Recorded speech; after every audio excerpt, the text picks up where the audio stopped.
Good afternoon, ladies and gentlemen. Michael here for Tactica Imperialis. This is a completely impromptu live stream because, well, I've just bought something. You can see it in the title in the stream, so I just wanted to talk about it. Let's get the chat up on the screen, shall we? Yes, you're being spoiled, person in the chat. It's very much an impromptu stream. I just wanted to discuss a couple of things. So I just reset my lighting. It's a very awkward time of day, I'm sure, for some people. It's like 5 o'clock here in France, so I'm sure some people will still be in bed. I mean, what time is it?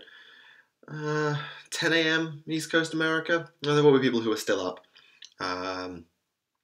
If you're Australian, then I'm sorry. This is not going to help you in the slightest. So yes, welcome to the stream. Just want to discuss the new General's Handbook that I've just bought. And yes, you are on stream. I'm still running this almost beta of having the chat on the screen, so you're still on probation. Screw this up and I will take it away. You are warned. Right. Behold, over here, the General's Handbook 2017, the French version. What, did you expect me to have the English version on me? No, I'm out in France, remember? Yeah, the lighting is a little bit different, actually. You are right, the lighting is definitely different. Tell you what, can I... Yeah, I'm going to go to a break. I'm going to see what happens. I'm going to open my blind, and I'm going to see what that does to the lighting. So, I'll be right back.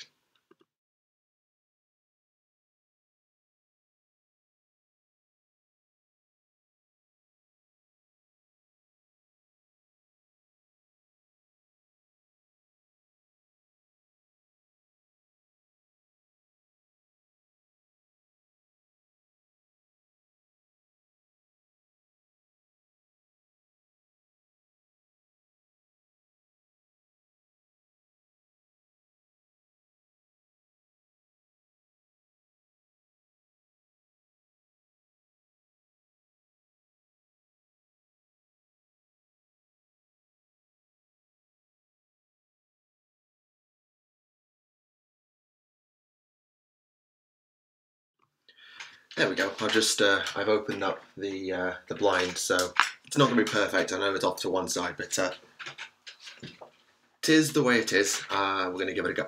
So yes, it is still a trial run. Should you get into AOS? Yeah, this is a really good time to get into AOS because this thing exists. You'll have the English version, most of you, but I've got this. Is the stream still saying I've got the wrong resolution? I've restored the bloody defaults. Ugh. I restored the flipping defaults of my bloody camera and it's still screwing with me. Fine. Right, if I go that way, that helps. Yeah, I put my posters up, by the way. I put my posters up so you can see my stompers there, and I put my Istvan 3 one there. My Wood Elf one wouldn't stick up, but it would be kind of like behind my head anyway, so it's not so bad. Okay, so yeah, someone asked me, can you discuss the Flesh Eater Courts? Yeah, sure. Sure. This won't be perfectly smooth, and some things I might say wrong because I'm translating as I go here, but okay, Flesh Eater Courts. This is one I was kind of interested in anyway because, well, yeah, I kind of really like the idea of Flesh Eater Courts. I wanted to paint them in a Fallout style, that was my idea. So, the defensive followers of Flesh Eater Court believe themselves like away from death, and they rest in shadow when they're in the shadow of their leaders. So you roll a dice for each wound or mortal wound inflicted on a Flesh Eater Court unit within 6 inches of its general, or within 6 inches of another Flesh Eater Court's hero from your army. On a 6, you ignore it. So they basically get a lot of auras of 6 up, feel no pain, which is pretty nice, to be fair. And they have another ability, Frenetic Feasting, I think it's going to translate to. Which means that you roll a dice if the attacks made by a Flesh Eater Court's unit in the combat phase destroy an enemy unit, one or more enemy units. On a 6 or more, this unit can pilot an attack again. These bonus attacks do not allow you to attack again, even if they destroy another enemy unit. So kind of like the rule of 1. That means you can't generate infinite attacks. You can't have infinite rounds of pilot. Hang on a minute, is that bug on the inside of the... It's on the outside. Okay, good. There was a bug on my window. How am I doing? Well in France, loving the videos, bringing the Stormcast. Yeah, I'm doing alright in France. I've actually made the first part of the Stormcast hobby series, so that's ready to go. English version and French version are both ready, so you can look forward to that. So the fleshy gods, those are their two army traits, so they get a bunch of little auras of 6 up, feel no pain, and they get the ability to pilot an attack again if they kill something in the combat phase. Only on a 6 though, and you can't go infinite with it, which is pretty nice. It's nothing special, but it's a nice little set of traits. Now, the main thing that's quite cool with them is that they get these things called the illusions. So, for those who don't know the lore of the Flesh Eater courts, they basically are all insane. They believe themselves to be noble knights and servants of a king, like a feudal kingdom, as opposed to being, how do you say, zombies, ghouls. So, you can actually determine what sort of kingdom and what sort of event this battle is for them. So you roll a d6 after you generate your warlord trait, which we'll do in a minute. Or you choose or you roll, depending on what you want to do. So if you have the option of Army on Crusade, so you reroll ones for run and charge, which is nice.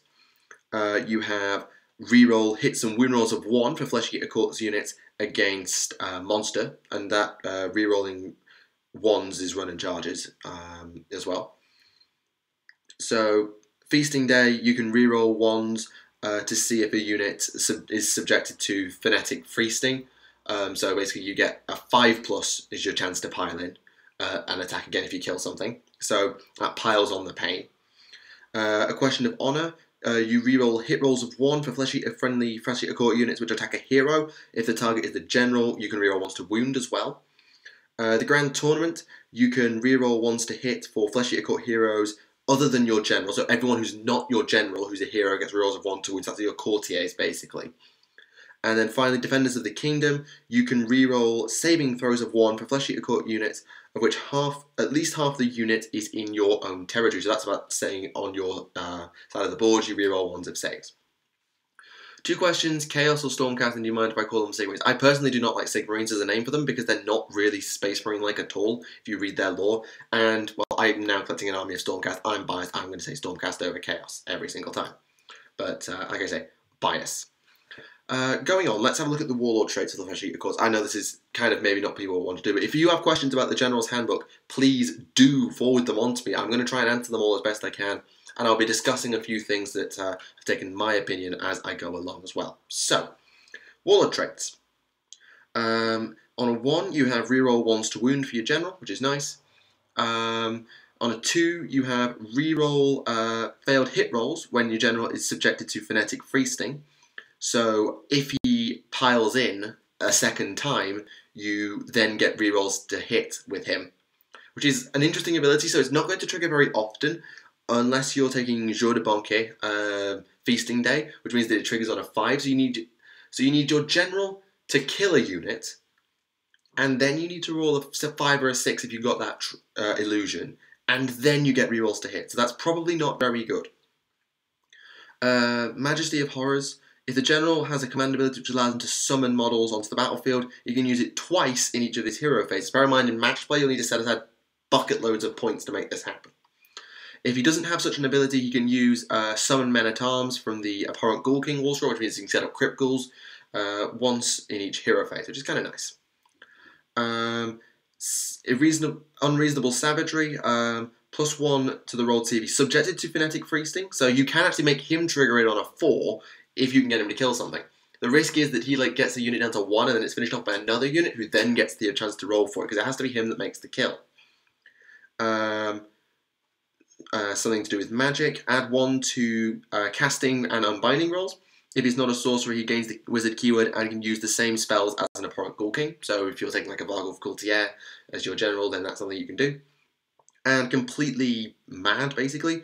Whilst your general is alive, at the start of your hero phase, you can change the illusion that your army is suffering, so you can adapt it from turn to turn. So one turn you might want rerolls of run and charge, of 1s for run and charge, and then the turn after, you might want, because you have loads of guys in combat, reroll 1s to see if it's going to be subject. Banquet Day is not +1. It's reroll 1s. Oops, I got that wrong. My bad. But yeah, you can do that. And then you've got a bunch of artifacts, so +1 to casting rolls, -1 to enemy casting rolls within 12 inches, -2 from bravery within 6 inches. Get +3 inches to a melee weapons range, so you can hit from miles away. Use an artifact to get +3 to their charges and the ability to charge from 15 inches away for a turn. Heal D6 wounds once per game, or once per game in the combat phase. Reroll wound rolls for this model in the combat phase. Okay, interesting. Almost finished up our first Liberator squad. Nice. Are the Orc going to get a Gazkul to counter the Uber Marines, Gilliman and such? Well, Gazkul exists. If you're meaning, are we going to get like an equivalent to like the Prime Orcs? Probably not, but it's something worth considering. I'm more likely to call them something else. Okay, fair enough. So yeah, they're the Flesh Eater Courts in brief. So the person who was asking, if you're still here, that's everything there is about their new Allegiance ability. So they've got a lot going for them, actually. They're actually quite interesting, and I think they'll be quite nice. They've got a few nice battalions, a good mix of units. The one thing I think they're lacking is cavalry, but you don't really need the cavalry because you have the Crypt Haunters, who can go at like a bajillion miles an hour anyway because they can fly. So yeah, I think Flesh Eater Courts are going to be a pretty nice army, and you've got the Terrorgeist as well. So, and the Zombie Dragon. Yeah, Flesh Eater Courts are pretty good. The only thing they're lacking is range, but most armies in this game lack range, so that's okay. So yeah, if you are wondering anything about the General's Handbook, about the new narrative rules like sieges, the changes to open play, multiplayer battles, the return of Triumph and Treachery, the new point costs, etc. Okay, so what is the General's Handbook? I should probably explain. What is this?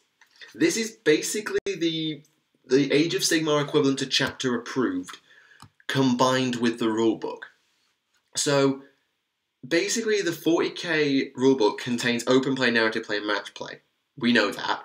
And this is Age of Sigmar's equivalent to that. It got it first last year, and it got it again as an updated version. So this is like an update to the tournament and narrative rules for Age of Sigmar. So in here, you've got options for all the open play stuff, some new battle plans, so your new missions, loads of them, including multiplayer battles and Triumph and Treachery, which is the old fantasy game mode. It's a multiplayer battle where everyone fought for themselves and you could sort of bribe your opponents. It was kind of hilarious, but I never played it. You have a bunch of narrative stuff, so rules for playing in the various mortal realms, other than Azir, because you don't go to Azir, that's Sigmar's realm, as well as how to fight sieges. And then in matched play, you have updated points values. You have all the points values, including updated ones. You have new battalions. You have new battle plans, like tournament balanced missions, supposedly. Forsorg, quote-unquote Forsorg. And then you also have a bunch of new abilities and the traits, the relics, etc. for armies that didn't have them, that haven't got a battle tone. For example, Darkling Covens, which is your basic Dark Elves, Dispossessed, your basic Dwarves, Seraphon, who had their battle tone before they had a doobly-doo. Before the handbook came out, they had their battle tone, so this is an update for them. Same with Flesh Eater Courts.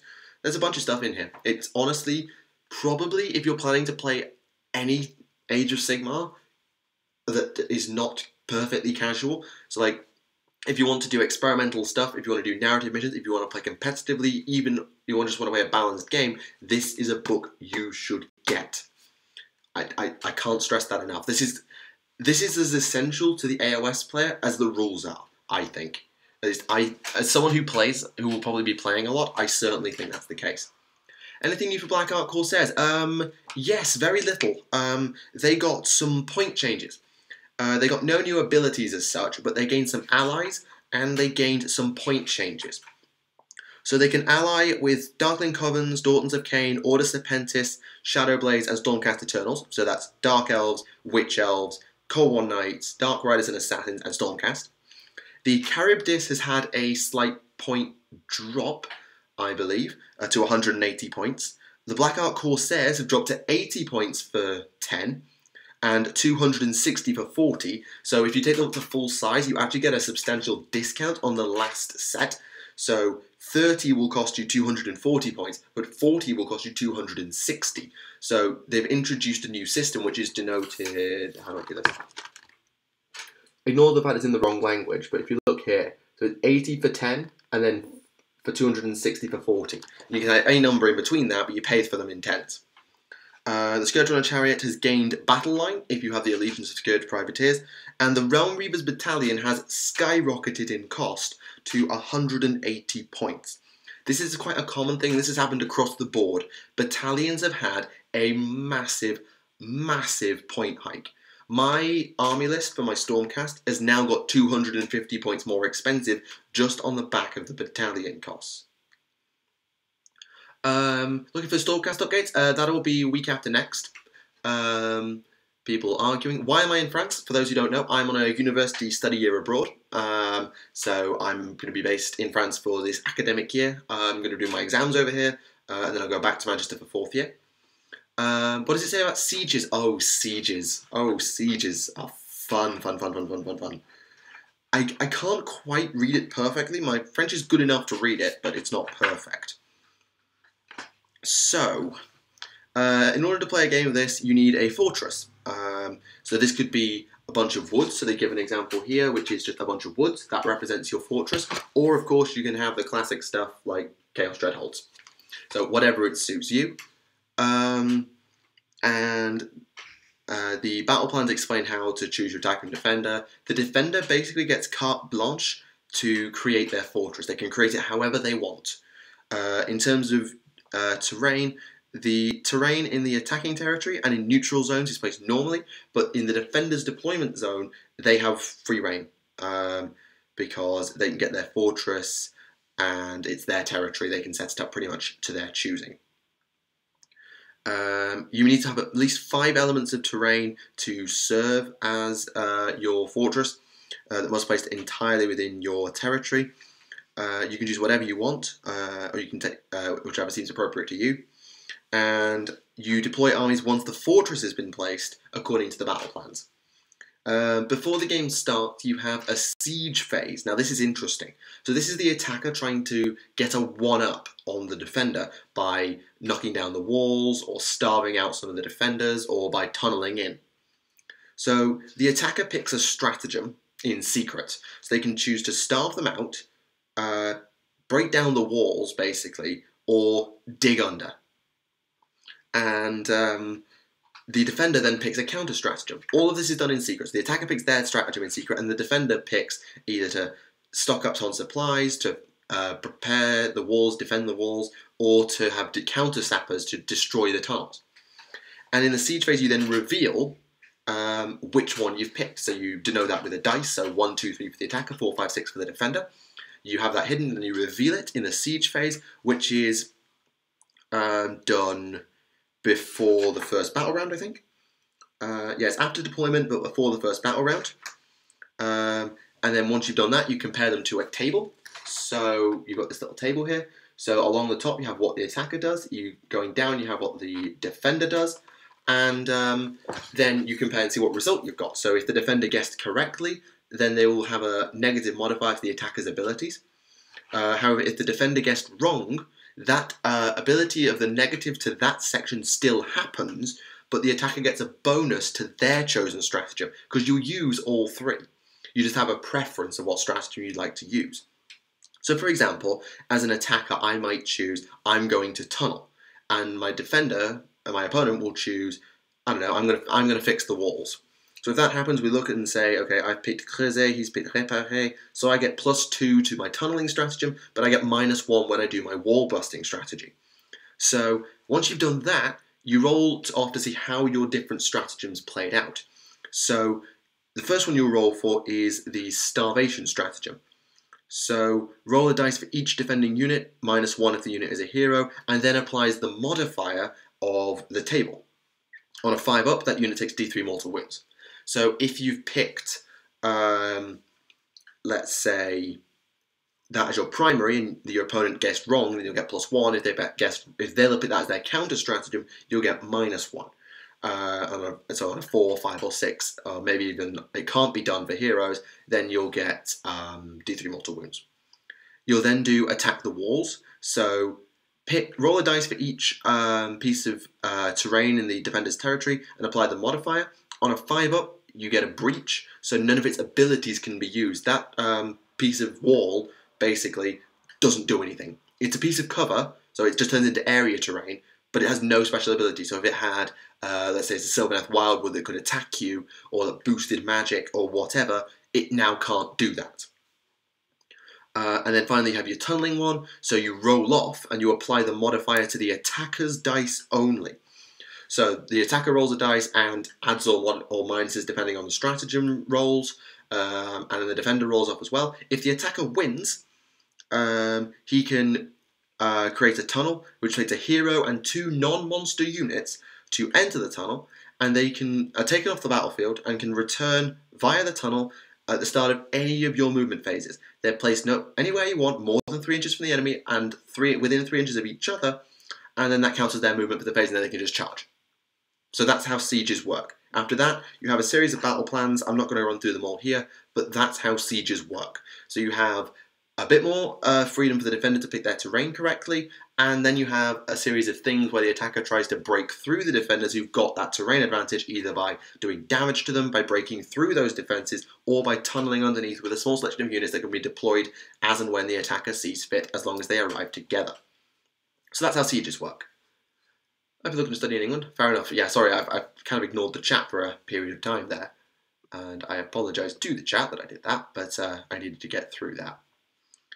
I don't quite know if you could do D-Day, because none of these seem quite to work like that. Well, you could set the board up to look like it, so you had beach type thing, and then you have your army attacking from there, but it might not be ideal. So yeah, there you go. Any more questions about the General's Handbook since I've rambled on about sieges for a while? Because I saw sieges as a thing. I was like, oh god, I want to do sieges. Sieges are awesome.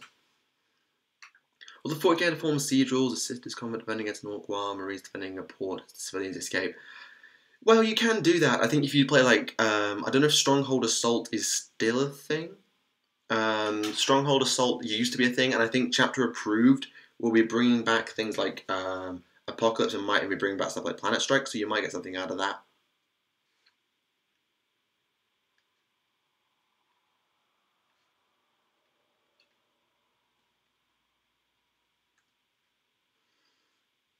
Implying thematically, yeah, fair enough, yeah. I get your point, though.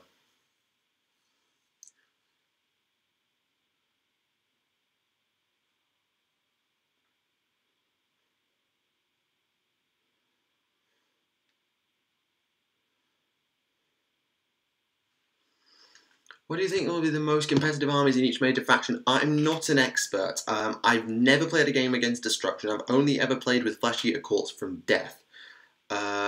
I'm yet to put my Stormcast on the table.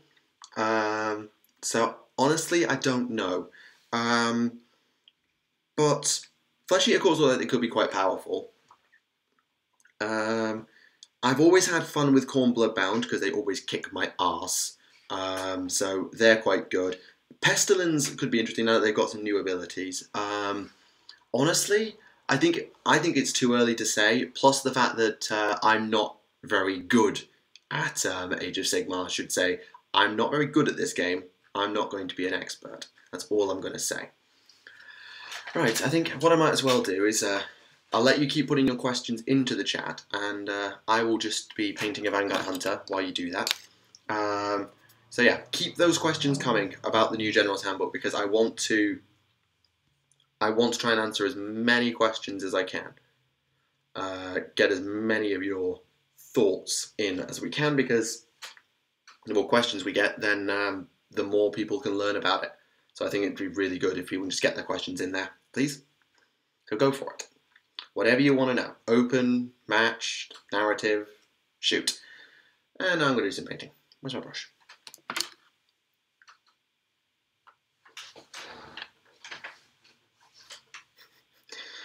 Craftwell defending against everything because everyone hates Wraith. Are Wraith still that good? I don't quite know how Wraith has fared this edition, because I've not faced Eldar. So how have Wraith handled themselves this edition? I'm curious.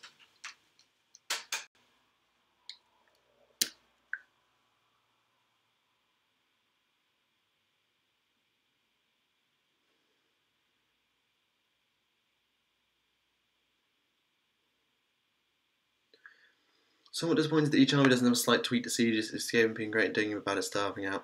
Well, yeah, maybe, but bear in mind, these are just the initial siege rules, and quite possibly in the 2018 handbook, the next one, they'll actually include that, because it might be a bit much to have every army get siege rules now, and it would be nice to let every army get something, and maybe in the next set of battle tomes, sieges will actually get mentioned. I don't know, which I have to say. It'd be kind of cool if they could, and to be fair, you can always house rule it. They always say that these are just a set of guidelines.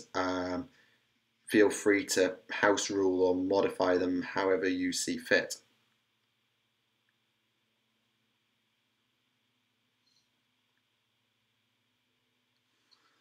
Which armies have the worst looking models?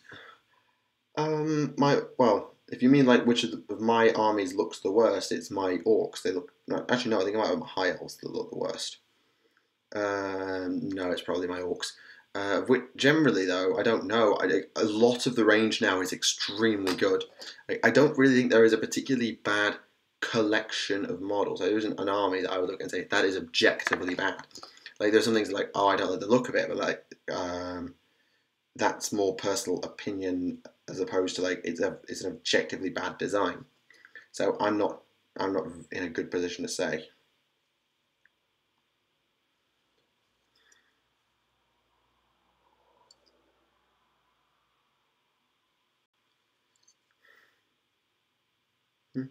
In pitched battles, do units used for battalions such as the Thunderhead Brotherhood count towards the battle line units required for Age of Sigmar armies? Yes, I believe they do. I believe that because of the way battalions work, is you pay for the units in the battalion, and then you pay for the battalion on top.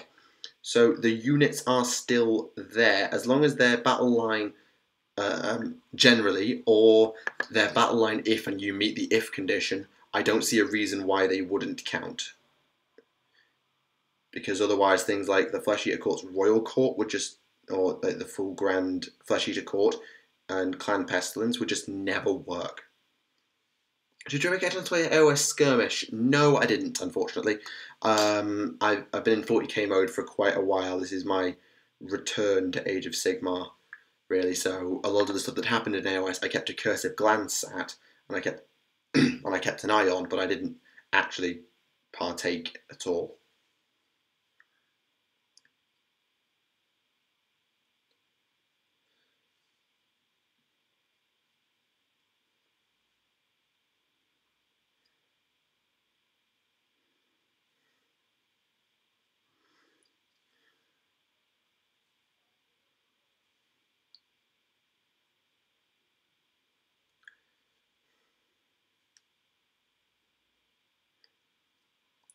Continuously looking up at the chat to see if the chat has said anything.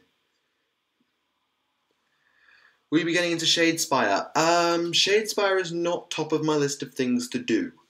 I won't rule it out because it does look kind of interesting that you've got all these extra rules and stuff, but I've never been one for like hero skirmish games like that. I've never really got into playing the game that way. I quite like the grand scale of AOS and 40k as a general game, so it's never quite taken my fancy, but I won't rule it out. Have I been to the Louvre? No, I'm nowhere near Paris. I'm in France, but I'm in Grenoble, in the Alps region, so I'm absolutely miles from Paris. So I've got friends in Paris, so I may end up going to Paris at some point, but yeah. How would you start an army that doesn't have a start collecting box? Well, to be fair, the way I started this Stormcast army is without start collecting box, although actually no Blight War exists, I can't say that. If an army doesn't have start collecting, I would say treat it as get the basics first and then follow the themes that you want. So if you've chosen an army of, let's take an arbitrary example, of Witch Cult Dark Eldar that uses all the elements of the Witch Cult. So you'll start with your HQ that fits the theme, the troops that fit the theme, and then the units that fit the theme. You'll go from core elements and then work out. If you're doing an army that like maybe is a bit more esoteric, so for example, you want an army that is pretty much nothing but monsters, then you might be better suited just getting getting the units you want in whatever order. I would always say get your core troops and your leader first. Get a playable army, and then start experimenting. You don't have to, and you can even like work it like a start collecting. So you might say, if a start collecting existed for this army, I think it would have X, Y, and Z. So I'm going to start buying by buying X, Y, and Z. You could do that. The other option is you wait and hope, but that isn't always a guaranteed method.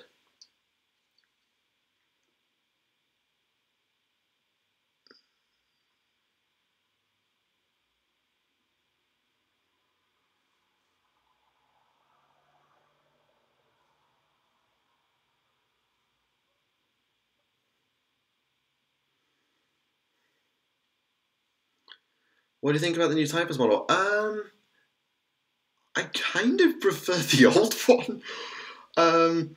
It just seems a bit OTD.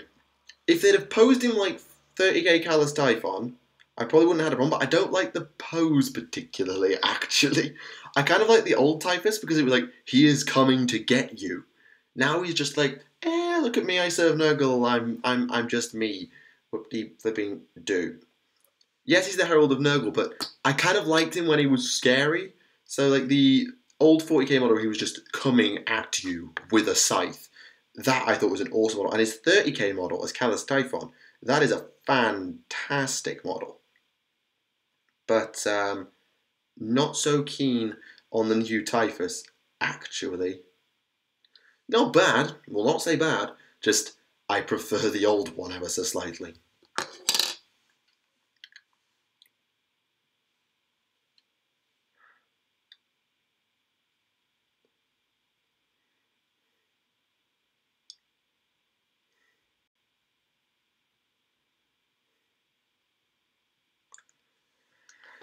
Was at my Games Workshop earlier and was looking for the new Imperial Guard Codex, didn't get a good look, but regiments of the chapter types for Astra Militarum. Yes, that is correct. That is definitely the case. What are the vampire counts like? The vampire counts are kind of split, because the vampire counts aren't really their own army. Well, they are. So the armies that have got traits at the moment are Nighthaunt, Soul Blight, and Flesh Eater Courts. Now, I'm just going to finish my gold. When I've done my gold, I will go into there, because I know Soul Blight, I think would... No, Nighthaunt. Sorry. Nighthaunt is your Cairn Wraiths, and those sorts of units, so it's not them. I think Soul Blight is where the vampires live, or they might live in Death Lords. If you're looking for skeletons, you're looking Death Rattle. If you're looking for zombies, you're looking Death Mages. I know that's where necromancers live. So yeah, the vampires are quite spread out. The Imperial Guard Codex is not already out. They haven't even previewed it yet. I think the fact that like regiments are chapter tactics, that's just common sense. As far as I'm aware, it is not out yet, and I saw no evidence of it in the Grenoble GW today. The new Admech Codex was there, but not the Guard.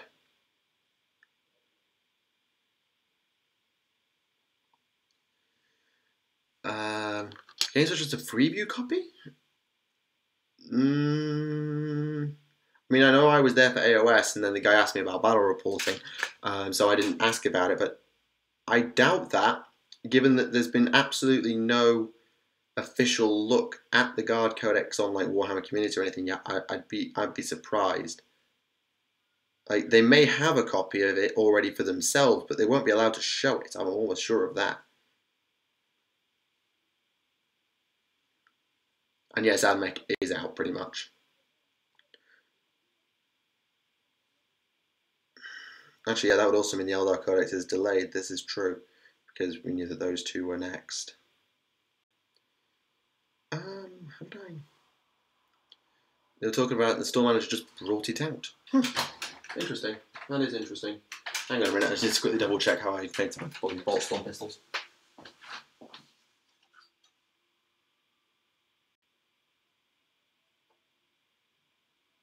Where comes that?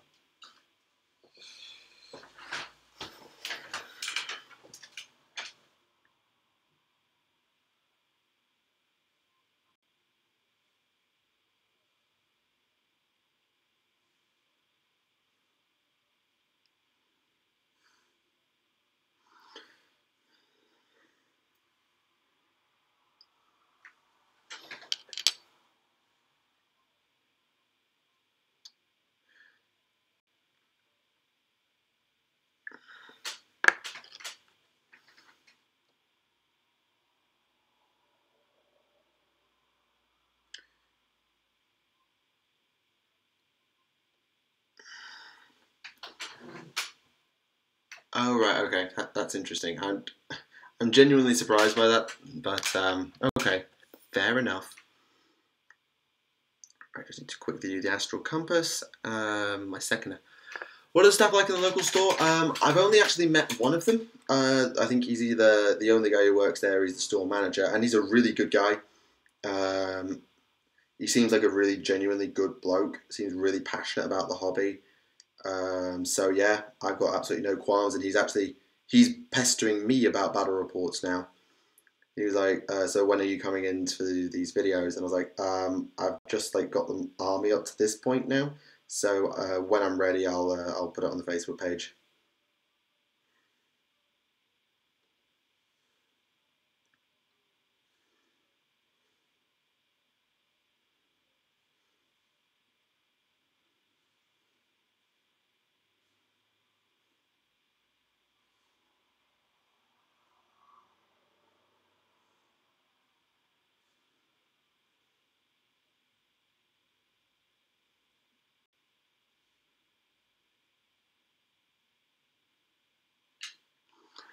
Uh, oh, somebody's. Oh God, yeah. I keep thinking what time it would be.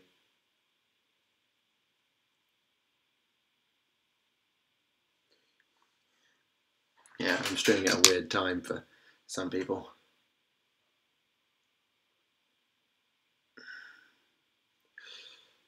That's interesting.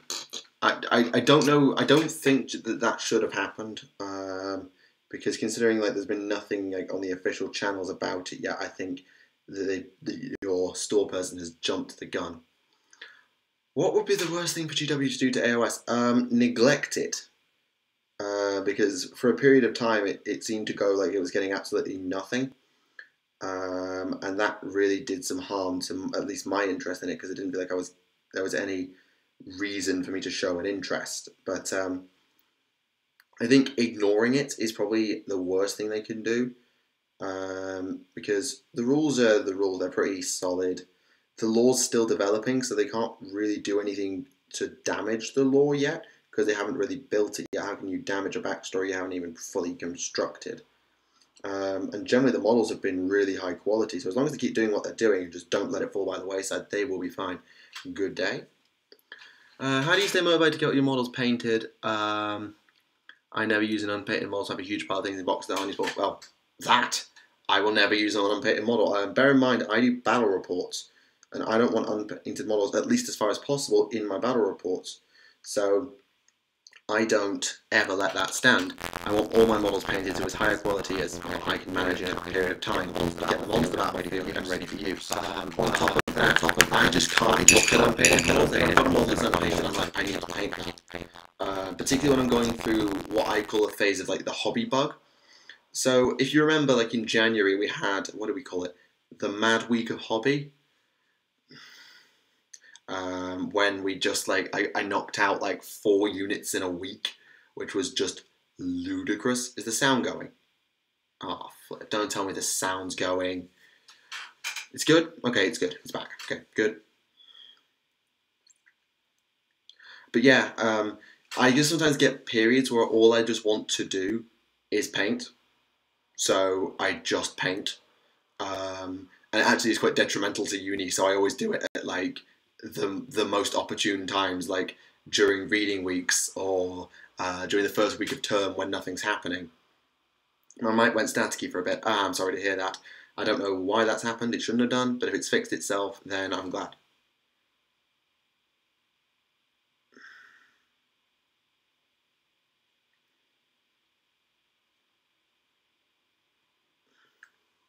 It was, but it's fine. Okay, good.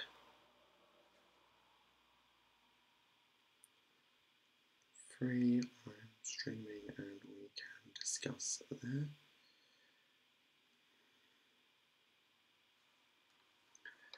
Okay, fine. Yeah, it's just one of those things. Oh, careful. Any tips for someone who's just getting into painting models? They don't have to be Golden Demon worthy. As long as they're tabletop worthy to you, then they're fine. And the other thing is, I would recommend you don't build them all at once. So with my Paladins, my Vanguard Hunters, admittedly, the most I've built at any one time is 5. My paladins I built as I went. So I built one, I painted it, I built one, I painted it, I built one, I painted it. With the Vanguard Hunters I did the same, and then this time I built all 5 and then I painted them. Generally, just don't give your too much stuff to do. Don't have it like there's 100 models sat in front of you that are just like, whoa. Just whoa, that's too much. I really wouldn't do that. Just pace yourself. Don't rush. Just be careful, and that's the best I can say. Now, who was asking about vampire counts? Someone was asking about vampire counts. Let me just check where they live, and then I'll tell you what they've got. So if I just skip past all these allegiance abilities into death, that's destruction. Mort, profit de bataille. So, Death Lords, that's where the Mortarks live. Death Rattle, that's White Kings. Fleshy Courts, Night Haunt, Soulblight. Okay, they live in Soulblight. So the Vampire Lords themselves live in Soulblight. They've got the Vampire Lord, the Coven Throne, the Vampire Lord on Zombie Dragon, Bat Swarms, Blood Knights, who are your battle line along with the Vargheists, and the Fellbats. The Vargheists have also had a point change. They're now 160 points for 3. So you've got 2 units of battle line, 3 leader options as long as you take the allegiance, and you also gained a bunch of abilities. So the presence of a Soulblight Vampire confers a supernatural resistance to his followers, allowing them to ignore wounds. So same as Flesh Eater Courts. Actually, this seems to be quite a universal. Is this a death trait? Yeah, this is just a death trait. So you get auras of 6-inch Feel No Pain around all your heroes, which is nice. So you'll actually kind of want to have a few heroes knocking about, so like Vampire Lords and stuff, and you won't just want to be like, okay, I've got 1 Zombie Dragon and I've got 1 Coven Throne and I'm going to have no more heroes. You might actually want to stack up on a number of heroes, so you might just want to have like a basic Vampire Lord as well. Glad you enjoyed the Ministorium video. Are you going to do it on Blood Pact? Which is that? Please fill me in. Okay, so the vampires are descendants of ancient lines descending from the world that was. Before determining the warlord trait of your general, choose one of the following lines. The traits are bloodlines. The traits associated apply to all Soulblight units from your army for the rest of the game. Even if the general is killed, if you have to name a new general during the battle, don't generate a new line for him. So you can pick basically one of 4 secondary army traits. So you've got the instant like Feel No Pain or a Thingamabob, but you get to pick a second one. So you can pick reroll 1s to hit if they've charged for all models of the line. Lords of the Night get that trait of 6 up Feel No Pain across the whole army, so you don't have to be near a hero. So if you're going to stack up on elite heroes like Coven Thrones and Zombie Dragons, you take that, because that way you don't have to rely on your heroes giving out auras, because your whole army's just got it. The Necrarchs get +1 to casting and unbinding rolls for your wizards, and enemy units within 6 inches of 1 or more Necrarch models are at -1 bravery in the battle shock phase, which is nice. And the Living Dead, literally, get +2 move to all models, and they can move as if they can fly, I think that says. Yeah, I suppose the Necrarchs are kind of like Night Lords in AOS. Very, very lightly, though. Traitor Guard worship Khorne, but organised and trained, not created like World Eaters. I might do Traitor Guard as a thing one time, but I'm not going to focus on a specific faction for a video unless they're like... And if they're just in the Gaunt books, then there's very little to say about them, because they've only been in 1 book, and they were the antagonist, not the protagonist. They're probably not going to be loads there to talk about.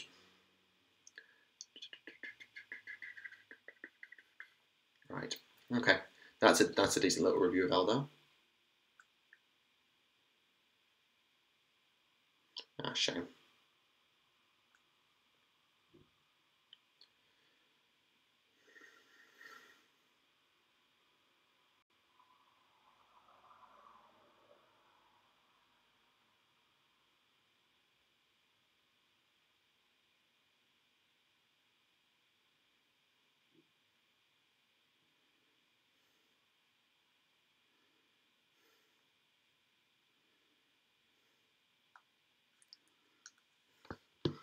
Have you tried any of the Phoenix Lords? That's not addressed to me, because I don't play all that.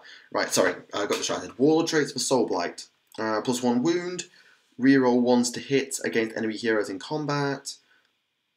Pick an enemy hero within 3 inches in each combat phase. Your opponent has to subtract 1 from their hit rolls if they target the general. Okay, that's pretty nice. If the general serait plié, serait plié. I cannot translate that. Serait plié. Serait plié. Retreats. Oh, falls back. If he falls back from combat, he can move as if he can fly and can even charge in the same turn. So that's pretty nice. Wound rolls for the general's attacks in the combat phase, which roll a 6, inflict a mortal wound on top of their normal damage, and +1 attack to all of your melee weapons. Okay, there's some pretty nice stuff there. That is pretty nice. Have them all -0. I haven't used them yet. Fair enough. Yeah, the Phoenix Lords are kind of cool, and I don't recommend you using them.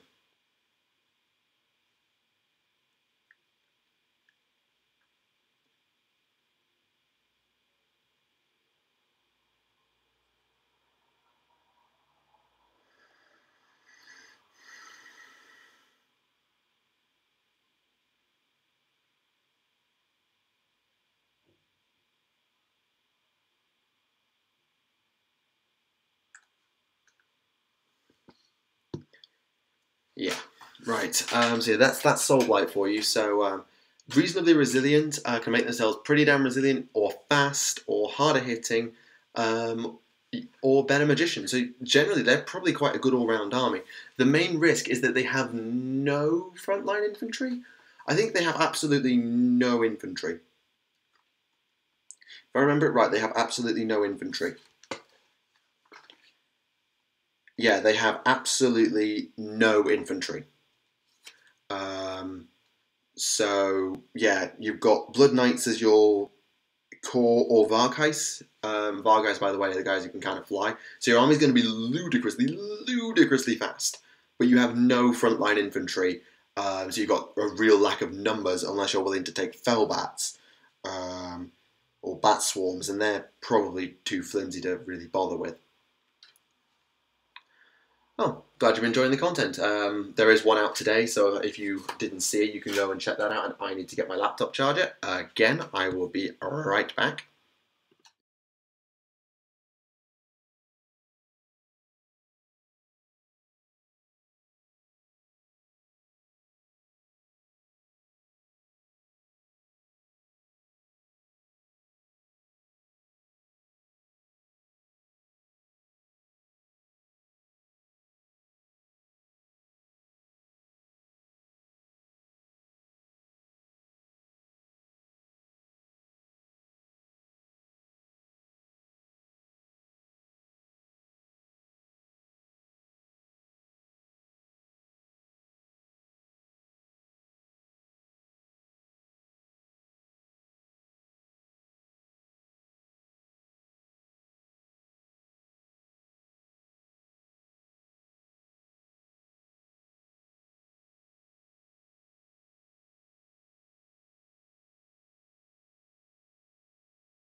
Right, and we're back. We've got that sorted now.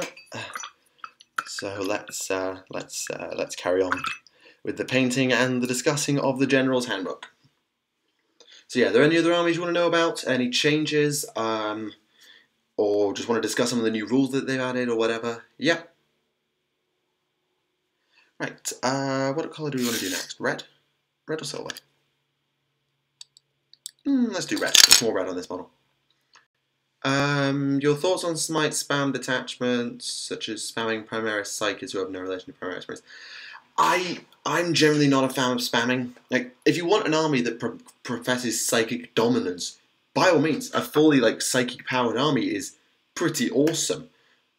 but the idea of just like anything that involves like excessive spamming of just one unit, it's not my style. I'll say that it's not my style.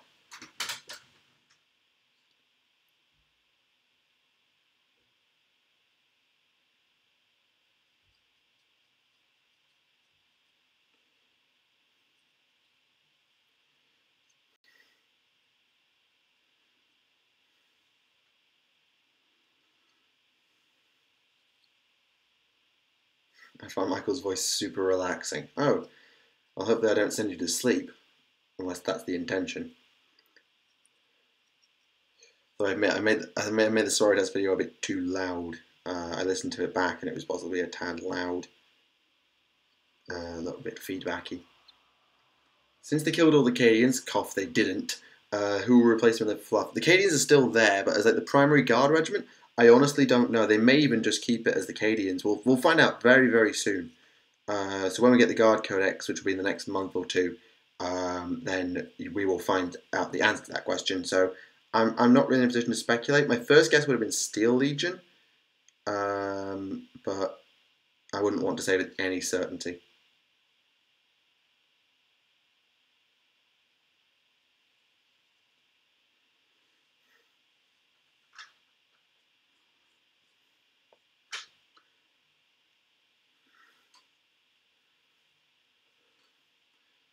Okay, fair enough. Yeah, it's nice having the chat on the screen because then I don't need to read everything out and the people at home can just see the chat and just get involved with it if they're whatever. Yeah, I think it's good having the chat, and the chat has not betrayed my trust in them, which is nice.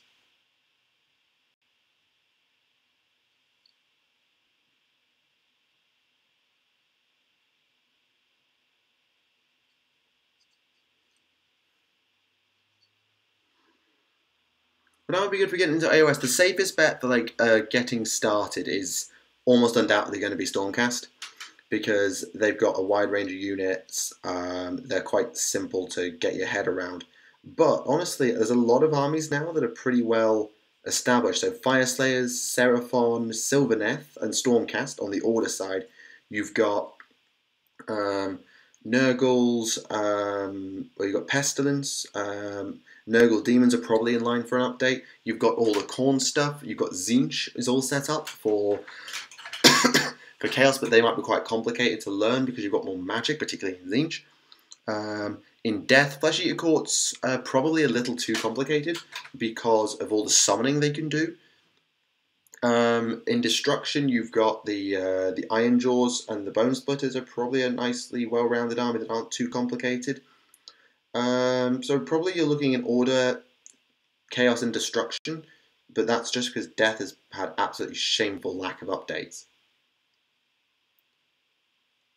Can you... sadly, I'm not getting too many hours against my Stormcast Nature Sigmar, so my group prefers 40k. Yeah, that does happen. Sometimes our gaming group is much more 40k focused, but if you can find just one opponent or two who you can just play semi-regularly, that's good for you. Can you poorly explain the Stormcast army? Poorly? Why would I explain it badly when I can explain it well? Unless that's an autocorrect or a mistype.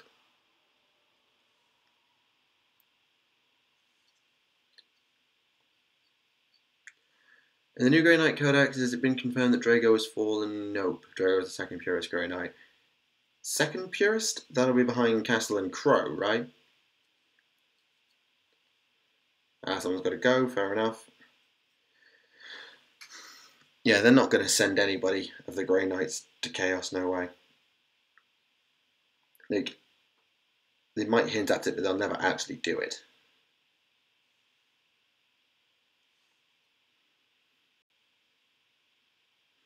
And the Silver Knight thing, that was a theory at best. It was implied that it was a Grey Knight, but I think saying it was Drago was always going to be a stretch. 30 Imperial Guard regiments based off the US Army? Probably not. 5 favourite chapters? Ooh. Modern day? Probably Raven Guard, Salamanders, Black Templars, Crimson over Imperial Fist, I think, and Blood Angels. We'll go with that. subject change depending on if I actually bother to look into the modern day lore too much.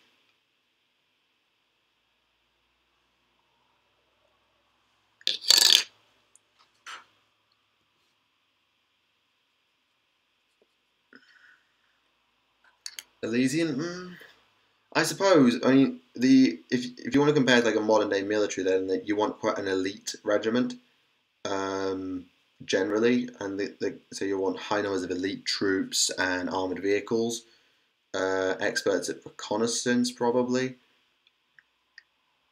like highly technological ones. It's probably doable, but not too great. Best trait of legions,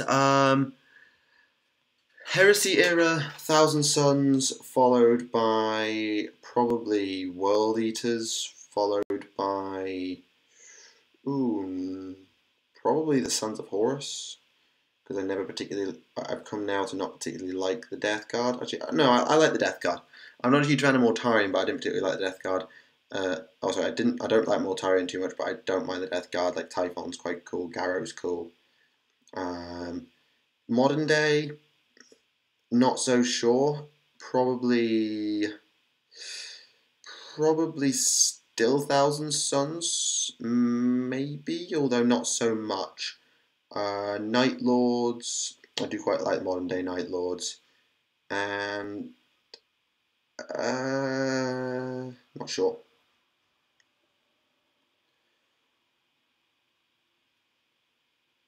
In what trilogy? And yeah, Castellan Crowe, thought so. As the purest of the pure. I mean, he's wielding the Blade of Antwer, what did you expect?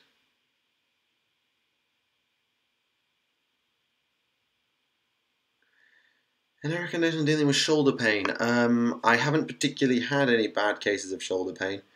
Or at least nothing that hasn't healed itself off. I'm not an expert, I'm no medic, I wouldn't even go there.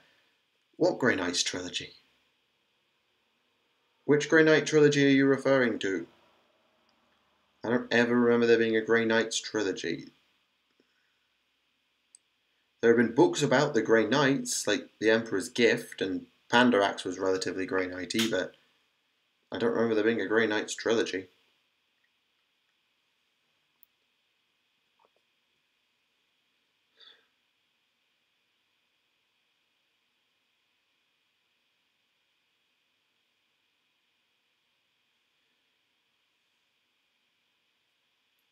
The Grey Knights Omnibus. I have not read that. This is news to me. This is news. I will probably cover the Grey Knights in the fullness of time, and if I can find such a piece of evidence when I do it, then maybe I'll make mention of it. But I don't. Okay.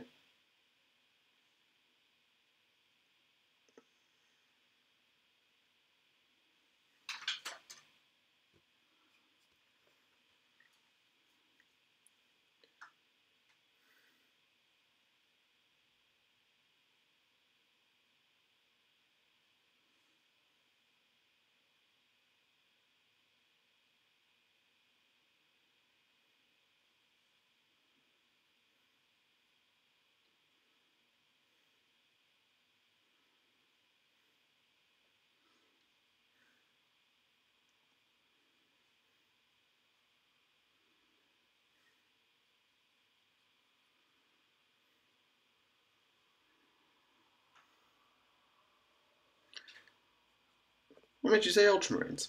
I'm curious. What makes you say Ultramarines? Generally because I like leaning to the left. I'm actually going to move the chat over to the left-hand corner because I kind of prefer this sort of left-hand side.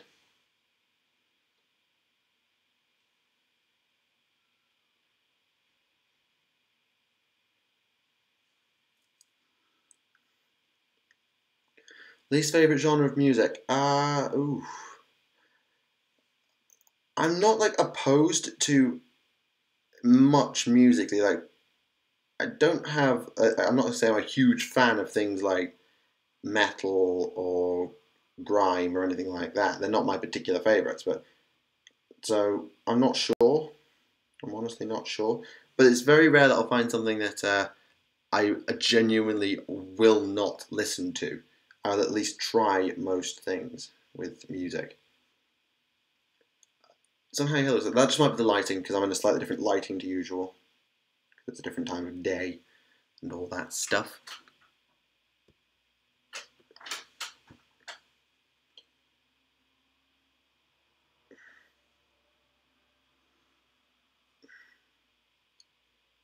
Someone intelligent, the close. Well, thank you, I suppose, although I don't know quite if I'd phrase it that way.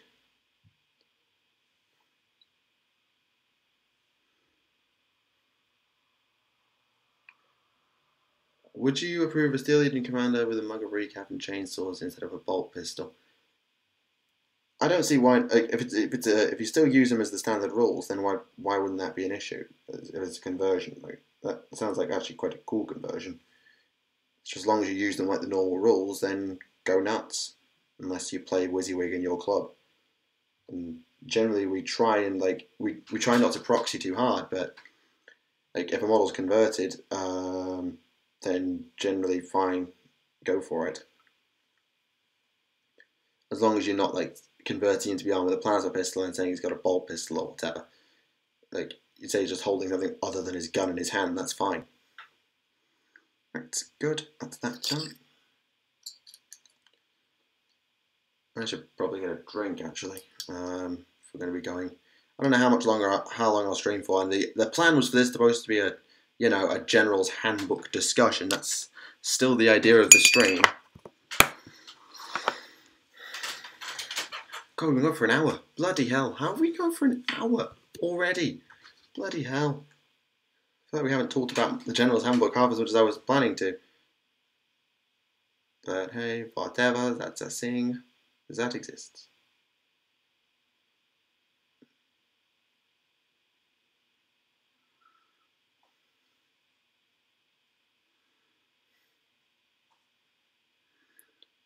It's the funk. I'm not a particularly like I don't have a problem with it. It's just not quite what I would go for.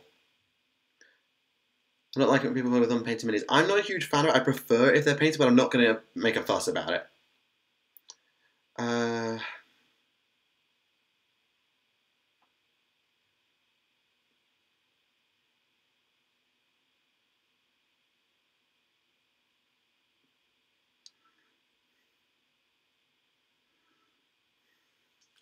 What is your least favourite part of the handbook? Probably the massive points hike that all of the battalions have got. But details. Honestly, they probably did need a points increase, but the average battalion has gone up by 50 to 100 points. So the Vanguard Chamber that I'm working on, if you want to use the formations that make up the Vanguard Chamber, you now have to pay another 250 points just to use them. And I'm not sure why, because sure they unlock you an extra relic, but relics aren't worth paying an extra 100 odd points for, and you don't gain anything new off of battalions, at least as far as I've read. I mean, I'm reading it in French, I might have missed something, but battalions unlocking relics and having additional rules, it's a lot of points to put down to use them. They are expensive to use the battalions, and that's, I suppose, my least favourite part. But generally, units have had a few tweaks to get their costs down, so in some cases it's not so bad. What would be a good book to start on if I want to learn about the universe of 40k? I can't point you to an individual book, but the Gaunt's series, the Space Marine Battles series would probably be two good places to start. These aren't... How do I explain this? These aren't additional rules for AOS. Well, they are, but they aren't. This is kind of like a patch. So the General's Handbook is basically like a working set of patch notes. It's like an annual patch, or an annual like DLC, if you for another word. It is simpler. It is still really simple to play. I mean, when you consider, just consider for a second that the entirety of the rules plus 4 pages is contained in here. And in the back of here, you will find how many pages devoted just to new battle tone, new allegiance abilities that generally belong in battle tomes, and will go into battle tomes in future because they won't need to live here. So what's that? 116 to, yeah, about 40 odd pages of this. About a quarter of the book is just allegiance abilities. That's all this is. The rest of it, okay, this is narrative play, and open play, and match play, and points values. It all lives in here. Siege rules, multiplayer rules, everything, with the exception of 4 pages. So basically, the rules are about 120 pages. It's 120 pages for the entirety of the rules. Pretty much. And they release it every year because they want to keep the game balanced and up to date, so it's like a working patch. And Chapter Approved, which is coming out in December, is effectively the same thing for 40k. Adding in extra rules, extra game types, and then they keep updating points values in it, so it becomes like a rolling patch and DLC. That's kind of a way of looking at it. AOS got points values in the last General's Handbook. It's had them now for about a year. I can't say any more than that.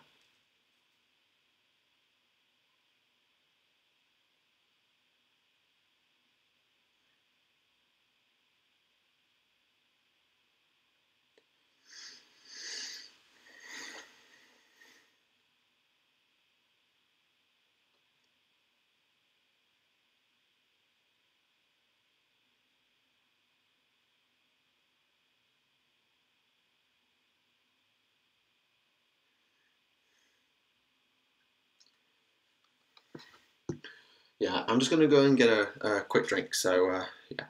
Points values are used for pitch battles, refer to the pitch battle profiles. Yeah, basically. You don't have to use them. They give you a load of alternate systems for using them.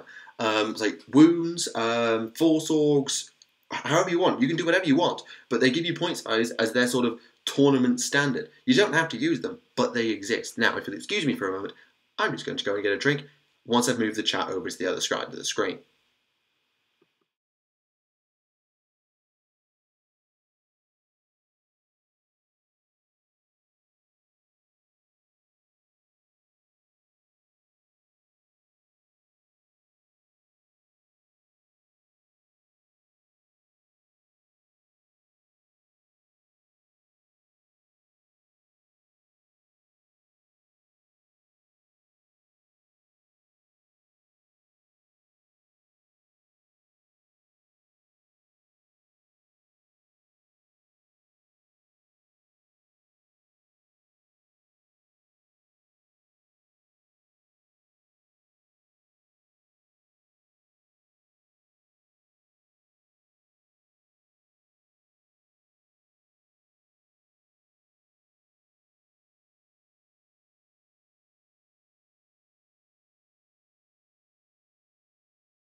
Cheers, all.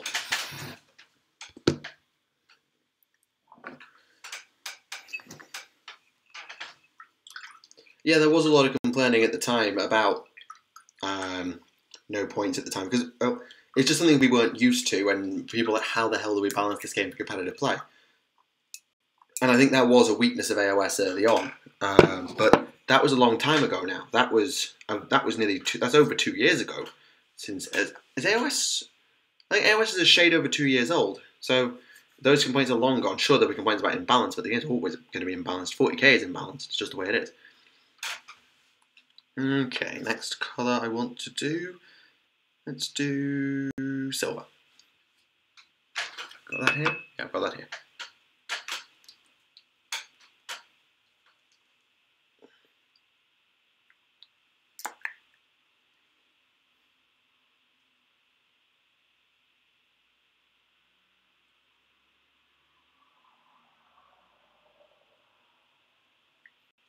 Have I read Town of Horus or Black Legion? No, I haven't. I know roughly, well, I know little bits about how it goes, but I've not actually read it. No. Ah, crumbs. Missed an arrow. I was supposed to do gold. Any suggestions on what colour to paint ether wings? Option 1 is to match them up to the Griff Chargers, or Dracoths or whatever, or you can just do whatever you feel like. I mean, honestly, they're birds of a zir. They could literally look like whatever the flip you wanted. So just come up with a color combination you think looks cool. Maybe do a test model and try it.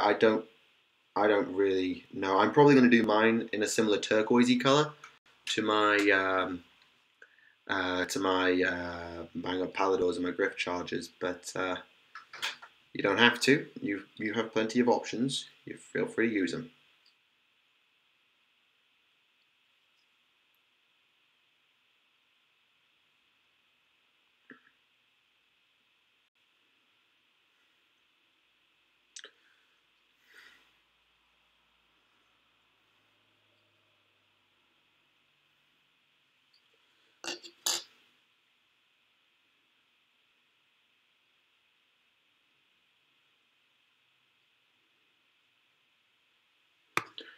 Yeah. Should probably think about what I'm going to actually do with my ether wings, considering I'm getting Blight War probably at Christmas.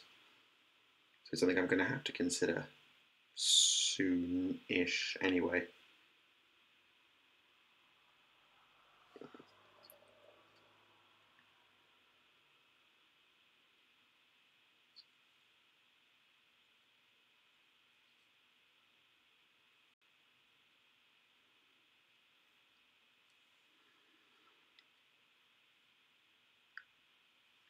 Okay, fair enough. Highly worth reading. Good to know. But it's just one of those things. I really do not have the time to be getting books and reading them right now.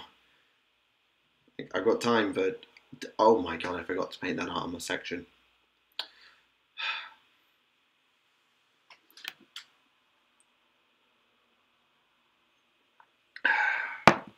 ADB gets chaos. Yeah, that's fair enough. I suppose he probably does.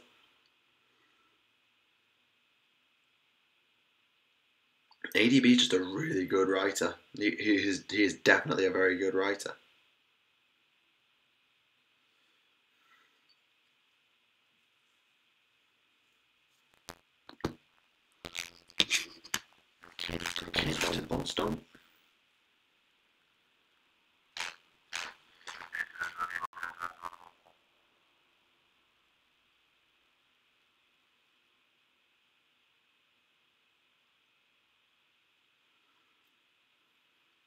Yeah, I know you're not having a go. It's just like I need to point out that I guess people would wonder, like, as a law guy, why I don't have all the books or all the sources and just like know everything. And the main reason is just like I don't have the time to invest in buying all the books. And no, not sponsored.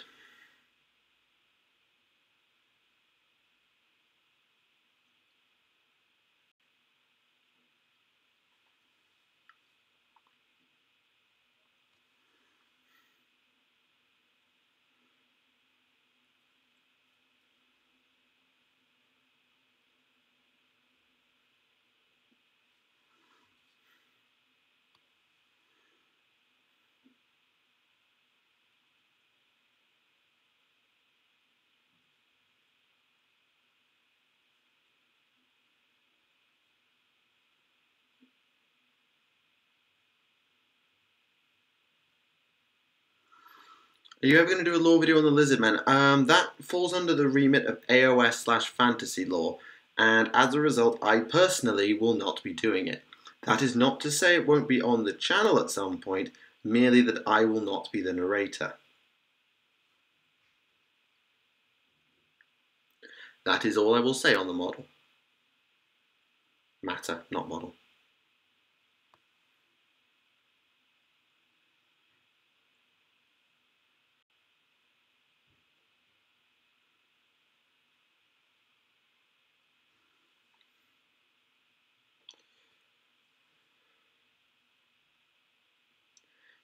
Master of Mankind did seem to be quite a... I'm not going to say divisive, but quite a interesting read. It definitely seemed to divide opinion. Some people really liked it, some people didn't. Greetings to that person in the chat.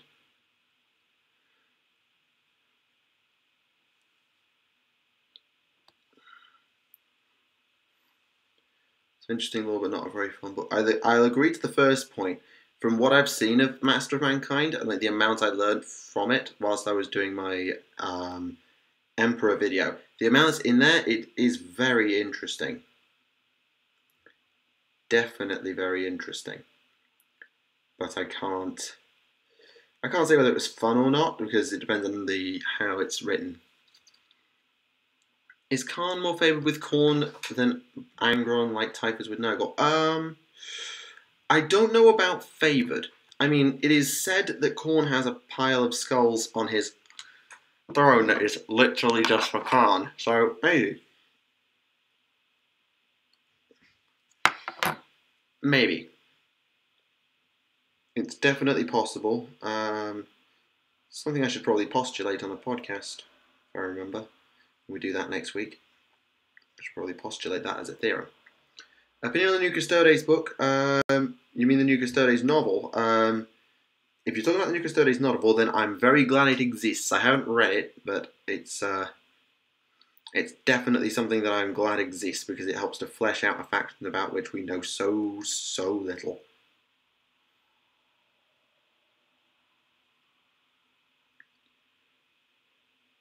Have I read it? No, but I'm hoping it'll be enlightening, and it's slightly annoying that it's come out when it has, same with the one about the Sisters of Silence, because quite frankly, I wanted that information for my lore video, damn it.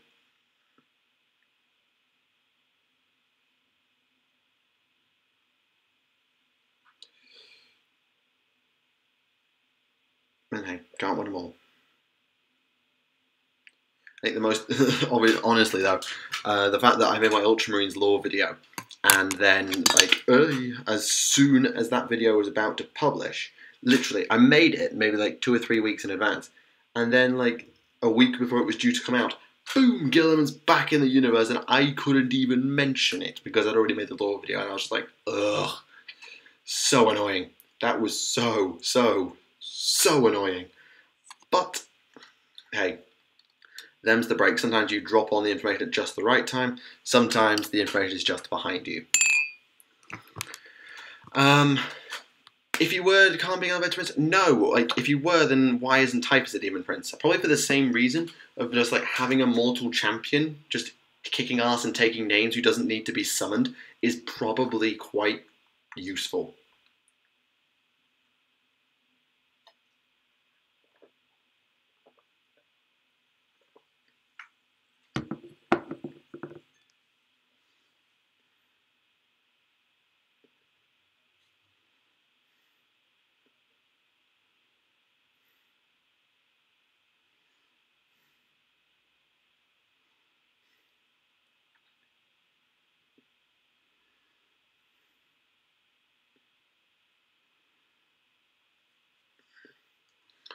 These days, 40k lore is moving at a more or less weekly basis. It's not a more or less weekly basis. That's too much. But bloody hell, we won 5-0. Bloody hell! Did we win 5-0?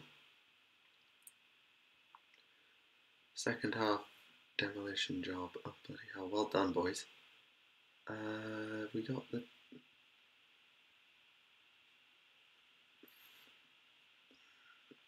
Sorry, I've been distracted by football. Aguero. Sorry, if you didn't know this, I'm a Man City supporter and we've won 5-0 and I want to know why.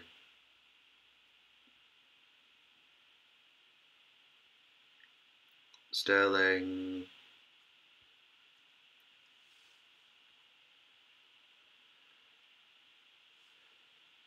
Sterling again. And Sane. Okay, sorry, just wanted to check the football because that's just who I am, that's what I do. Sorry about that, and that's probably caused some lag.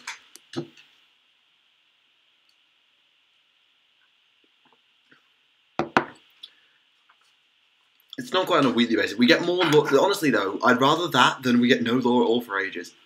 Do you think G2 go full on and make Malal demon models? Not in the conceivable future, I don't think. And it was Mortarion who got beasted by the Grey Knight. Oh no, Angron did as well. No, Angron did as well. Armageddon won. Oh yeah, the Black Blade broke. Yep. How's the French Fanta compared to the British version? I honestly, it's one of the things about being on the continent. Continental Fanta is actually genuinely better than British Fanta. It's a really weird thing. I think they are allowed different things. The rebels of the US are still active. Supposedly yes, in a massive war underneath Mars. What's the source on that? I don't think you're wrong, but what's the source on that? About this massive war under Mars that they're sealed in.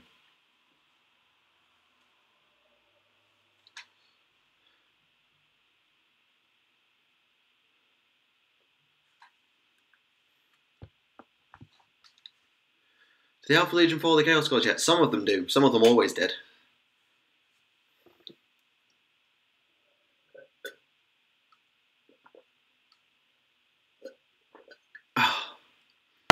That is better.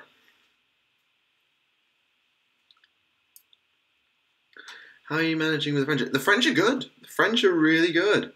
The French have been really good to me, and I very rarely have to switch back. I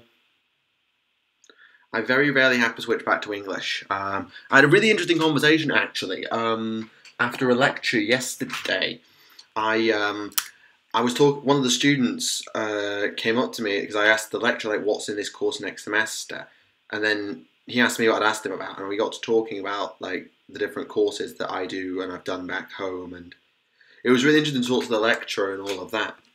So yeah, I don't follow everything they say, but I'm managing quite fine linguistically. Oh, Remley's mentioned it. Did he? Oh god, my memory must be useless if I can't remember that. Since Angron is more demon than man now, does that mean he can be summoned on Terra? For what? In theory, as a demon, you can be summoned. I don't know if the demon Primarchs quite play by the same rules. I think they do play by the same rules. But yes, Angron, yeah, he was.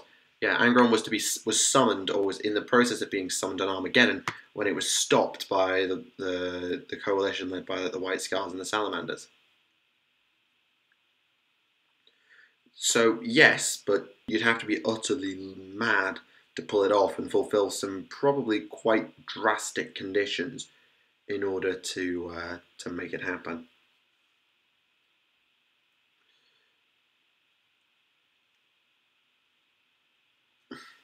Fair enough. I have never watched that, whatever it is.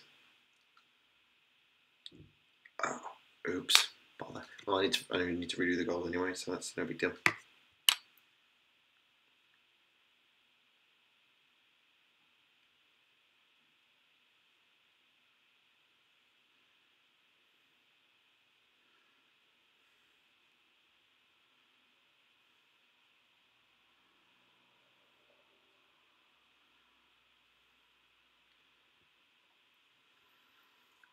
Yeah, the Grey Knights again. I wouldn't say that. It took an entire brotherhood to stop him, and it killed like almost all of them. I wouldn't say he got quote unquote beasted. He got beaten, yes. He got banished, yes. But good God, did it cost the Grey Knights to do it?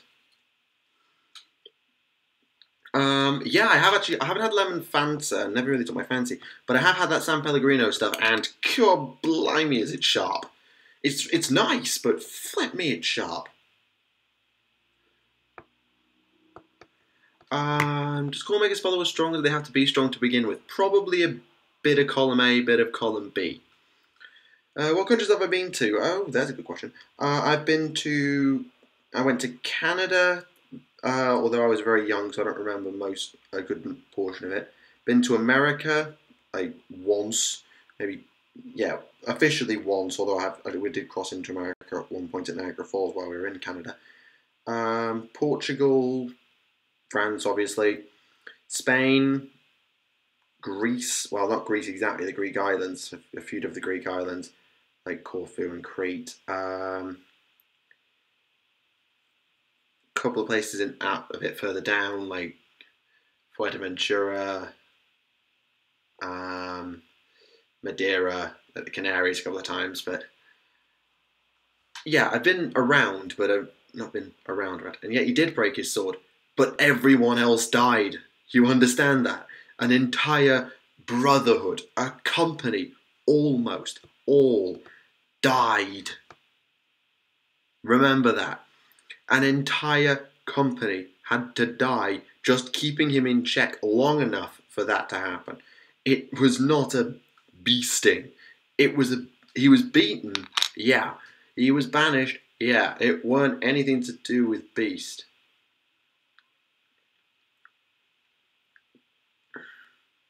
Trait allegiance back to the Terror, the Loyalist Lego Cybernetics being heavily monitored. Ah, fair enough. Other than the Aspect Warriors, are there any factions focused on mastering fighting styles? Not to the same extent, although you could argue, and you could argue quite easily, that everyone focuses on different aspects of warfare. Like, you could argue the Tau, with their different doctrines of Montcar and Cao Yon, is to an extent different, is all about mastering different fighting styles.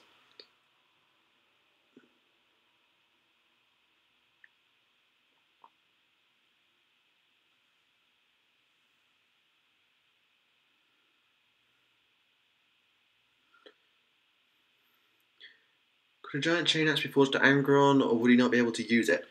If it fits in his hand, and his hands still operates like, hands, I think yes. Yes is the answer to that question, because he cast Gorefather aside. Gorefather didn't break, he just ditched it in favour of the Black Blade, so it implied he could still have used it if he wanted to. So, yes. Yes, I'm going to say yes.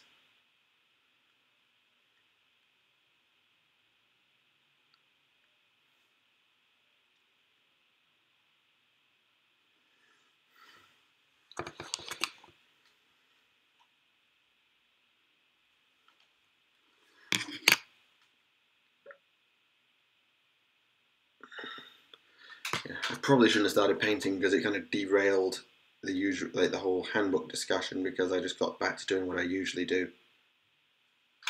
What's your opinion on the World of Tanks 40k edition thing? I have not played World of Tanks or in any of its forms, and I asked our trusty mod Ben about it because he plays World of Tanks, but it's for World of Tanks Blitz, so he had no idea either. So cool, but I don't know how good it is. Honestly, I don't know, and I need to do that in Greg's class. I'm going to forget because I'm an idiot.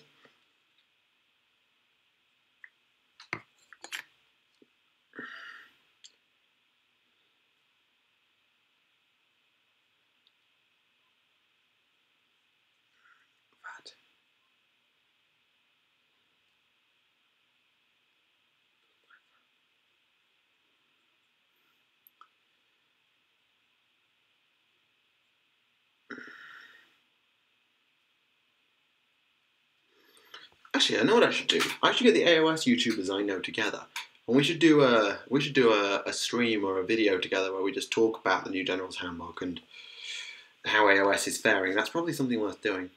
It's the 2 Space Marine tanks, I think, not Baneblade or Lim Russ. Yeah, it is. It's Space Marines. The event, I think it's like a Halloween event called McCrag's Thunder, if I remember reading Warhammer Community correctly. Also, Firestorm is on pre-order today. Firestorm almost has me more interested in the bloody General's Handbook because, narrative campaign map.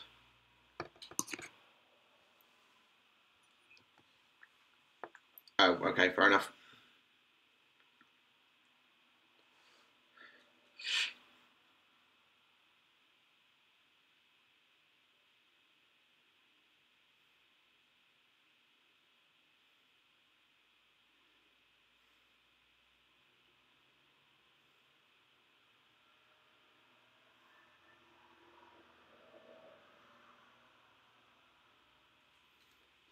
Has anyone else noted that a stream about AOS was taken over by 40k? Yeah, that happens. That's the problem when you're a 40k channel who tries to do AOS, is that people just start talking about other stuff. Because as a 40k lore guy, people are just going to interrogate me about 40k lore. What did you expect? So that's why I keep subtly hinting, like, could we please switch back to this, to, you know, this thing? Because, well, this is kind of what's more interesting. But most people here are 40k players first and AOS players second. And it's kind of difficult.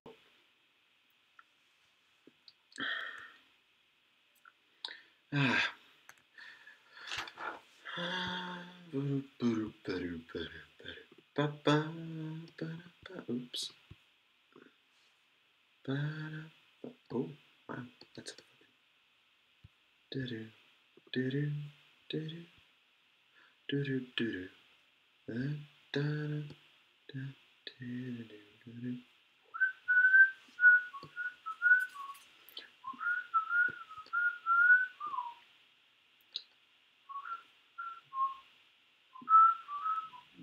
nil, 2-1, 5-0, 4-0, 1-0.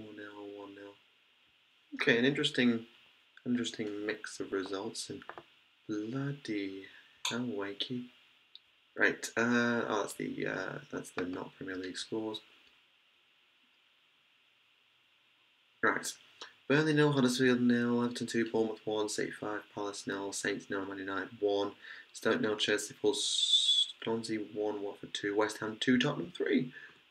If I were able to watch it, that would be a very interesting match of the day tonight.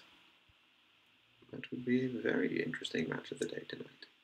Oh well. How much more dangerous would Carl be if he got his hands on Gorefather? Don't know, because you'd have to use 2 hands to wield it, bear in mind. Plain either, just interested in the lore. That's fair. Just like, because I'm talking generally, like, the audience is 40k generally, so it's harder to talk about AOS unless you get like particular people. My dream army, I don't know. Like, if I want to get a project, I just do it. It's like, I wanted a Farsight army, so I did it. I thought, I want a new AOS army, and oh, look, this Ambo Guard thing is going to be Stormcast, but then I want some proper Stormcast, so I did it. Like, it's just like, if I want an army, I just get it. I don't really have a dream army because, well, if I want to get an army that I like the look of, I'll just get it. What is the basics of the new AOS lore? Okay, I'll tell you what. Let me read this. Actually, no, I'm going to struggle.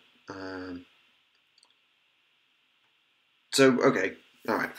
So yeah, the old world, the Warhammer Fantasy world, was destroyed. It died at the end of the end times. If you didn't know that, sorry, spoiler alert, but it's a thing. And the world that was, basically no one survived. Pretty much, apart from, like, the gods and some people who followed Chaos.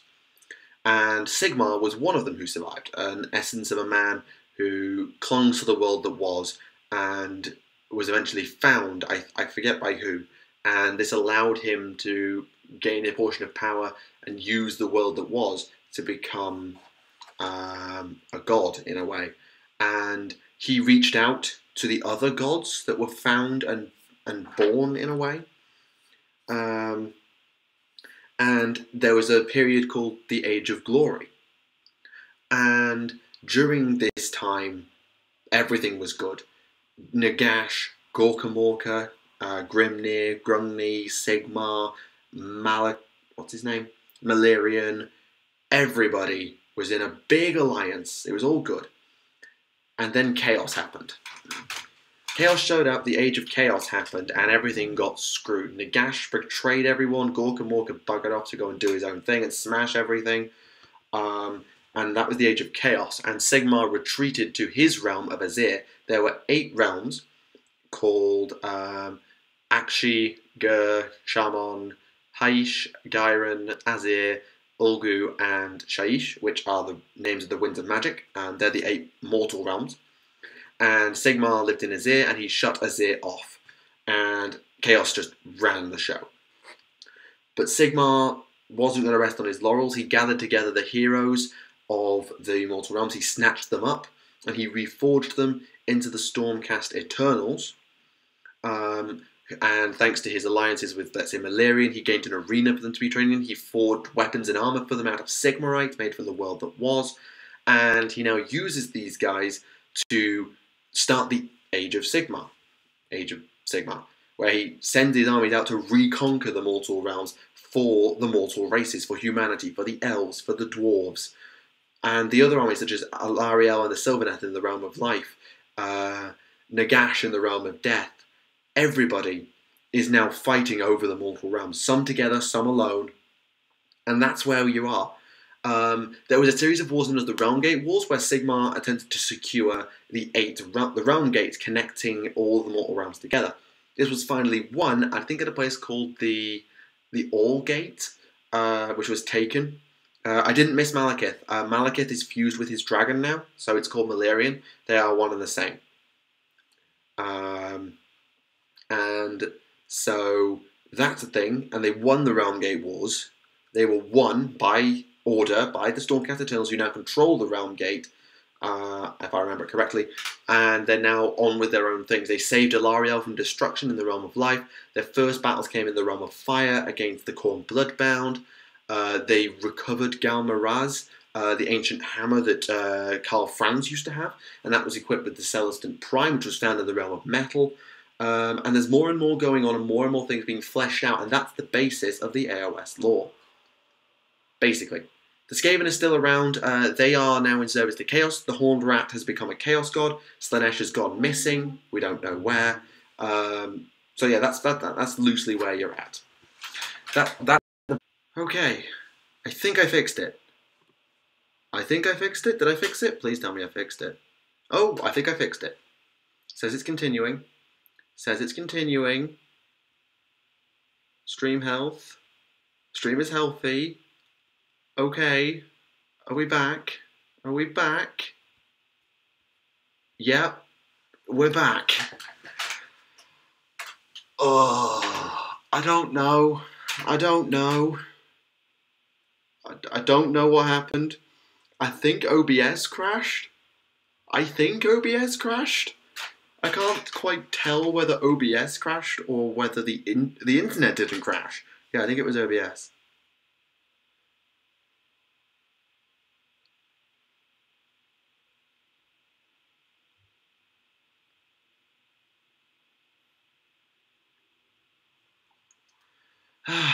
Sorry about that.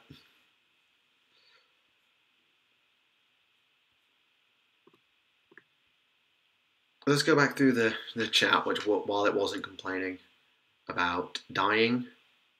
Yeah, dead.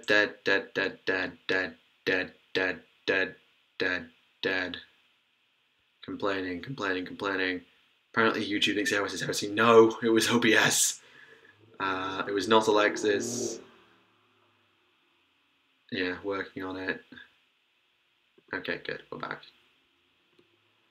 Sorry about that. Small order army of Blood Angels and wanting to get a new HQ. We don't know which ones are worth getting with 8th edition. Any recommendations? I don't know. I honestly don't know. No, to be fair, I'm on good Wi-Fi. My Wi-Fi is really good. It's just I just bleeped. I genuinely think it was OBS that bleeped, not the internet. I genuinely think it was OBS. Finished building and painting Liberators. Nice. I just need to redo the gold, and I should probably do the gold in those shoulder pads, shouldn't I? Deathcore is good. Fair enough. It's a fair opinion to hold.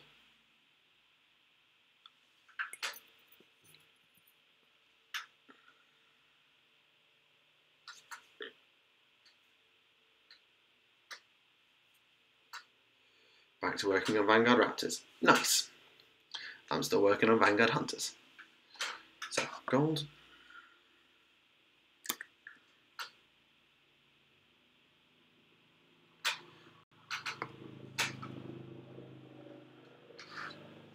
Is that a car? Oh, in a helicopter. Right. It's a helicopter flip. I couldn't tell what it was.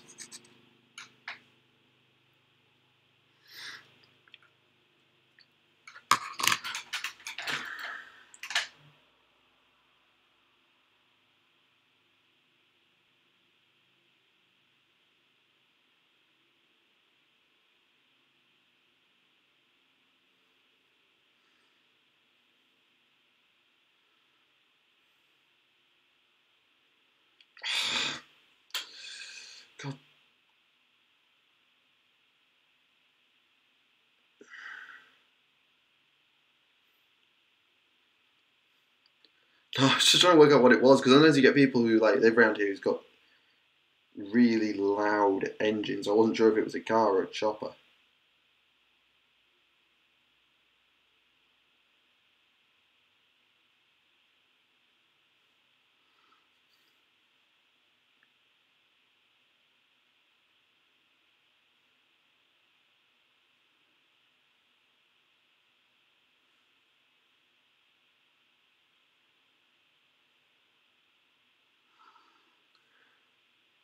YouTuber put forth an idea. Which faction 40k would you remove from the game and why? I wouldn't, genuinely. The factions being in the game, it's just more diversity. Like, sure, some factions are annoyingly strong, but I would never say remove a faction straight up from the game. And as far as lore goes, well, none of them are like objectively terrible lore-wise, so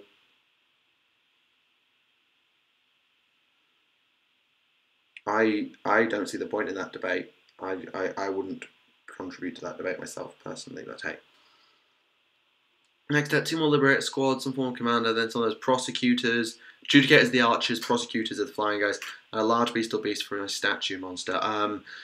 Okay, some form of commander, you'll probably want a Lord Celestant in that sort of thing. Or maybe a Lord, yeah, probably a Celestant or a Castellant, depending. And then as a big thing, you'll probably either want Dracoths, or you'll obviously want the Star Drake.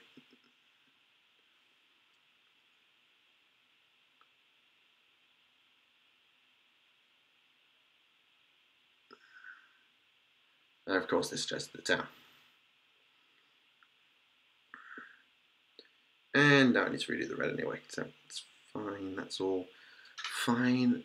Just absolutely sodding brilliant. Fine.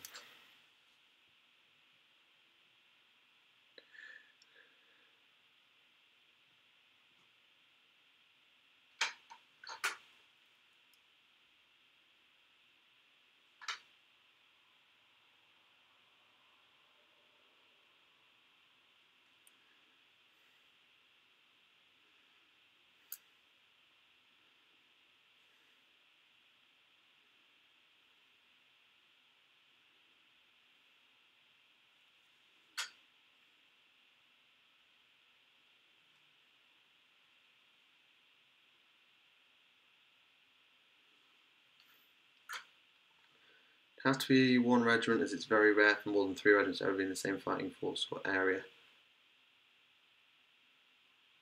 That's a, oh, right, that's a different thing entirely, right.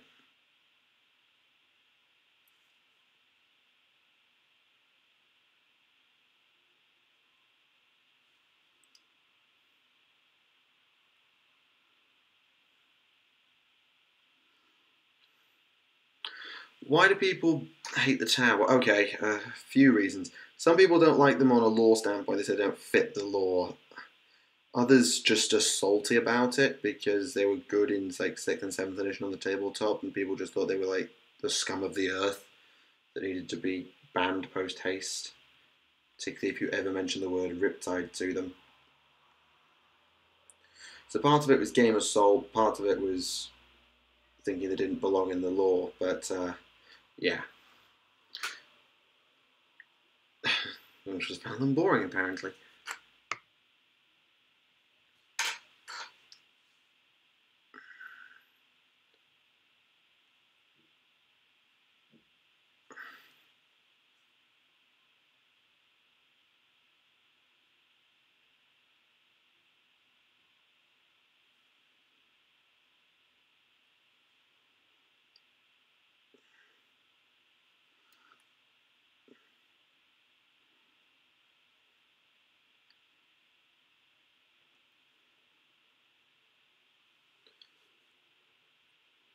They don't have enough melee. To be fair, like most armies generally are not kitted out to fight in melee. Sure, every army's got a few dedicated melee units, but most armies don't fight in melee. If you haven't noticed, unless you're orcs or tyranids, or particular factions of like chaos, you don't set your army up to be a melee army unless it's a very specific army. You don't build a combat marine army. You don't build a well, you can't really build a combat Necron army. You can't build a combat Guard army. And Guard have like no combat units with the exception of Military Tempestus, with the exception of like Commissars. They get a free pass because humans, I suppose. And I suppose having a lot more lore dedicated to them because, again, you know, humans.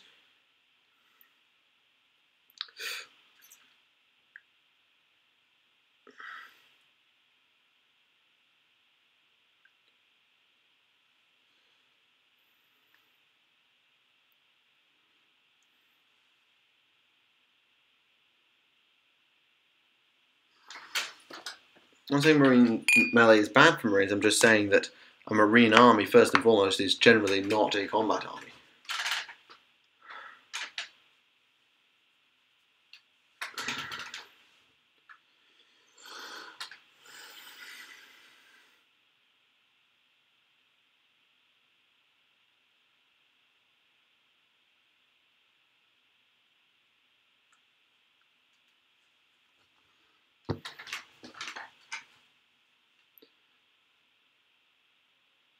Okay, fair enough, yeah.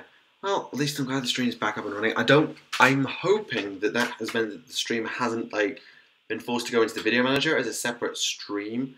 I'm hoping that it'll still be one long stream. I don't know if it will be.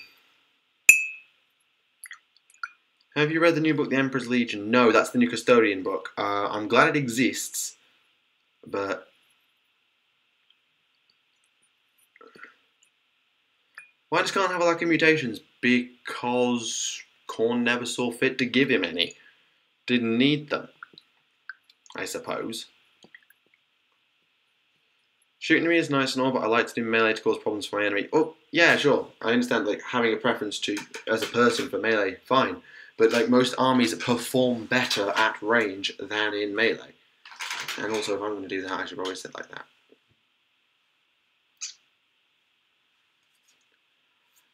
Okay, next thing. Oh, for God's sake, I forgot to do that again, and I forgot to do that. Bloody hell, I am competent at painting. Oy. Competence. Ding.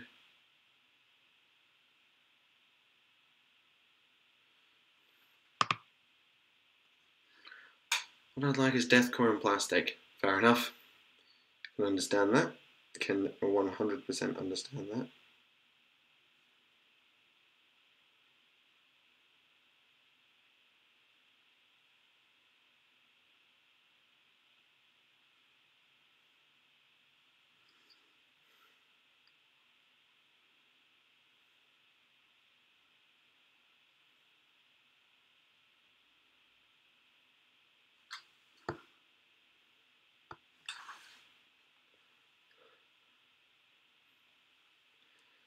Played Ned's friend played Tao, the one who got first turn won. That is something I've heard before, and it's something I don't particularly like, the idea that first turn is so decisive for the game. I don't know quite to what extent that's true generally and in like tournaments, but it does bother me that like first turn equals win is a thing.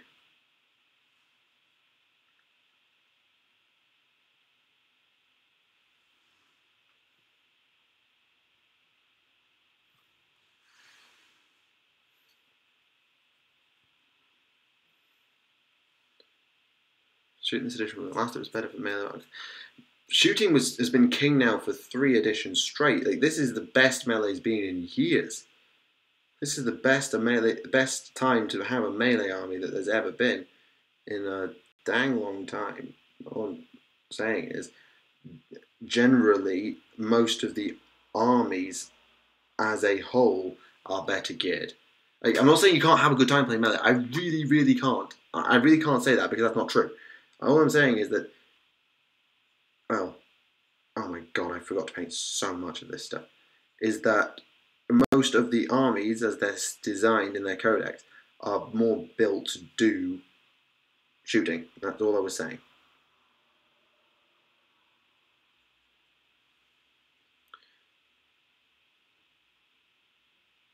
I do not know that game, no. I'm afraid I do not. Actually, I'm just going to take the title of the stream.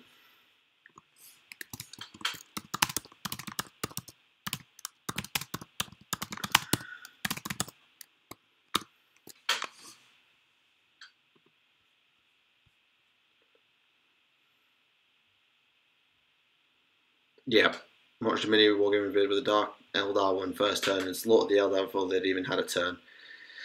Yeah, I really don't. Yeah. Reduce or change the life. I'm not saying I'm not saying that melee is like better than shooting or is like terrible compared to shooting or anything like that. I'm just saying that in the last edition, in 7th and in 6th, shooting was absolutely king. Like melee was nowhere last edition. Melee was nowhere. Nobody could make a melee army work at the higher tiers. You just got blasted off the board. Now you don't.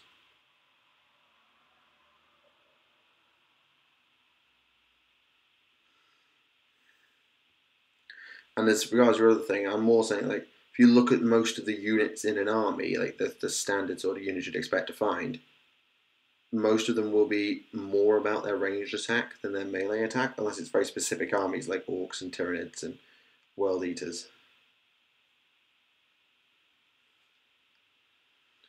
Okay, so I need to redo the red, I need to do the grey on that bit. Oh, God. Yeah, is Imperial Guard Codex coming out with Nids and Eldar at a similar time? They're all going to be quite a similar time to each other. Those are the next 3. Guardsman FPS Battlefield 1 style game.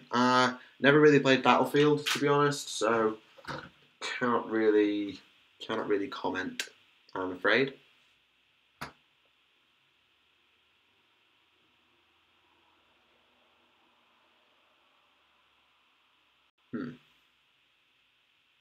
Oh, fair enough.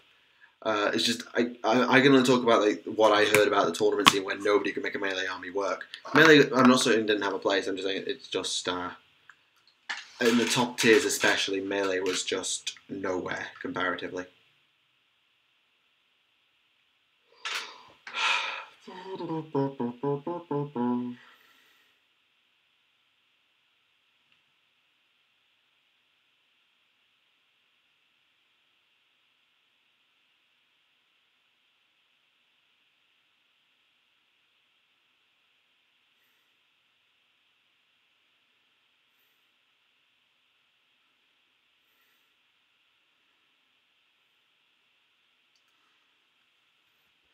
Nope.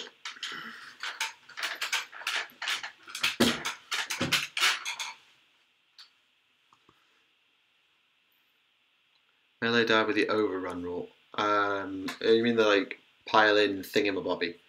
Right, you could pile in into new combats in 4th edition, or are you maybe referring to Overwatch that was introduced in 6th? Because it was probably both. Yeah, getting across the board in great numbers has always been the challenge, and now it's better. Yeah,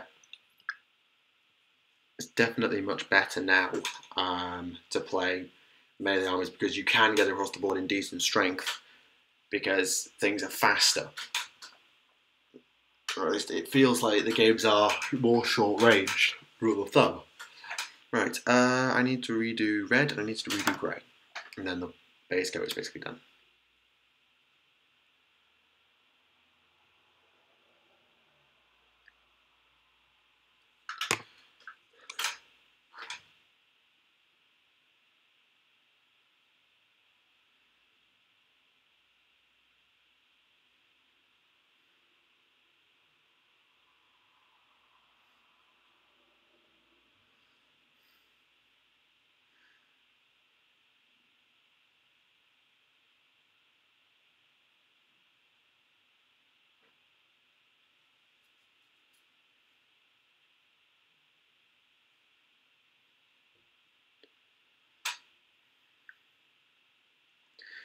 Yeah, well, I guess I should probably get in touch with Morehammer and see if he wants to talk about the handbook. Yeah, I might do that. I might actually do that. Do you like Tau Empire or not? I have no problem with the main Tau Empire. I prefer the Enclaves, but I have no problem with the main Empire. I'm pretty sure I already answered that earlier. I might have answered you saying that earlier.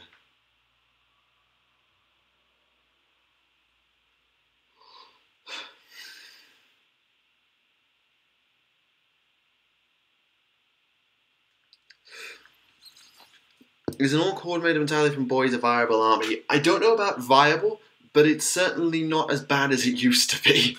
Like, numbers now is really all in and of itself quite not bad. Are you waiting for your Angelus book by Forge? I'm assuming you mean for Horus Heresy book 8. I'm not going to buy into book 8 as hard now because, well, I've done the Legion series, and the Horus Heresy books were fantastic for the Legion series, and I'm not playing Blood Angels, Dark Angels, and Co. in Heresy on my Thousand Suns, and I've got that in now book 7 Inferno. So I'm not like waiting for it with bated breath, but I'm certainly interested to see it because the amount of information that's going to be in there that might require me to mention, yeah. Bloody hell, crude jokes. Yeah,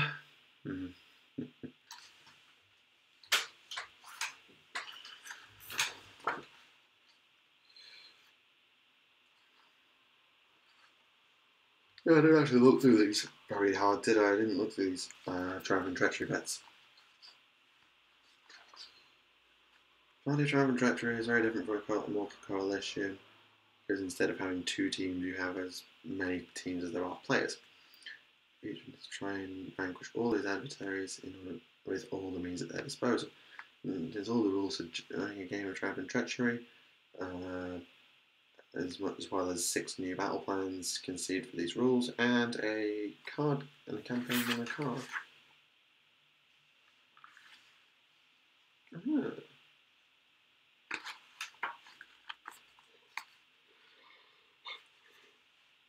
Sometimes players want to roll a dice. In order to do this, all players throw 1 dice and the highest result.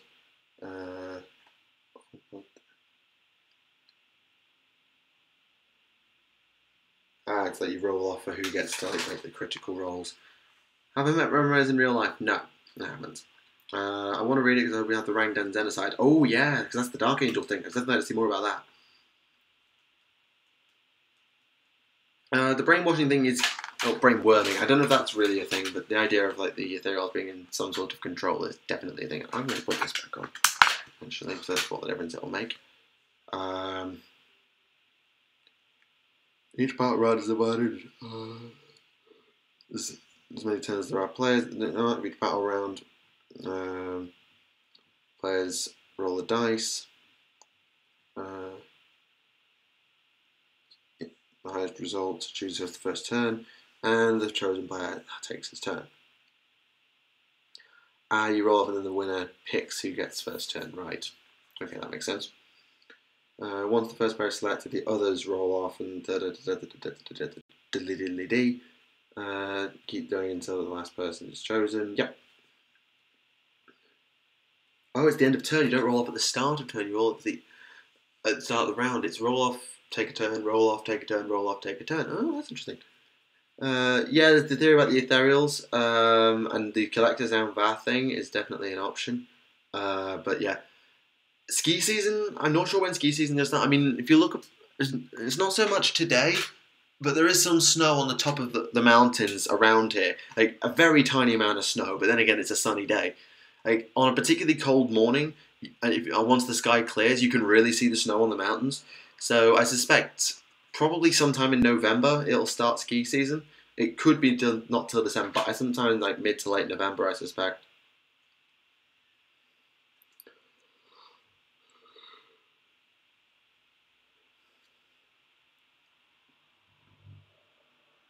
Neutral.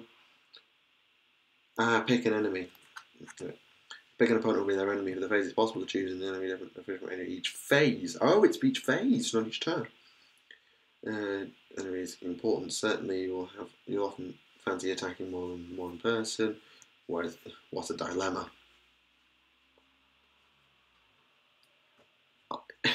It's not unheard of for me to swear off the podcast. I just generally try and not swear, particularly in like regular videos. Like streams, fine. Podcast, fine. But in regular videos, I genuinely do try not to swear.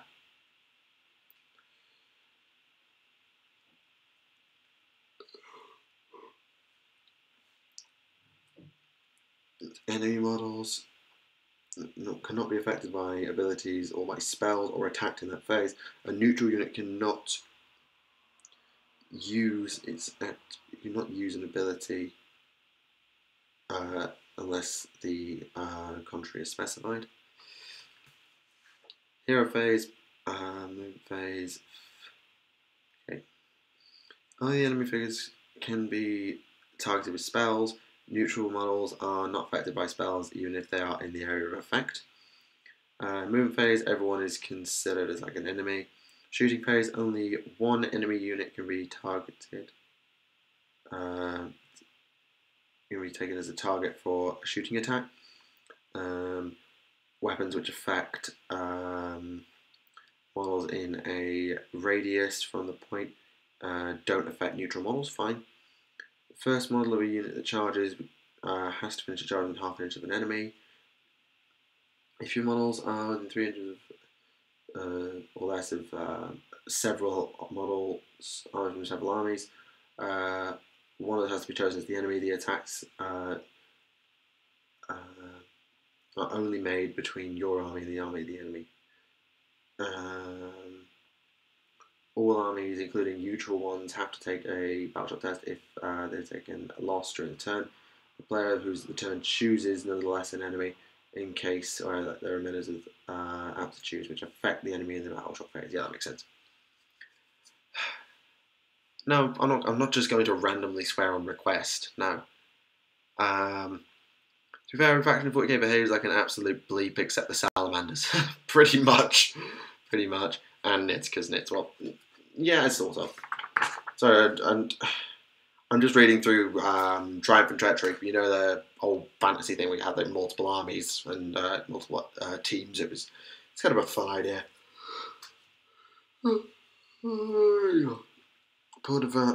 de victoire. That's what they mean. Victory points.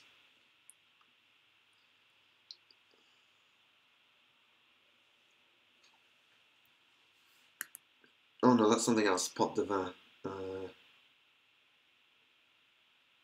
Oh, that's paying victory points, right.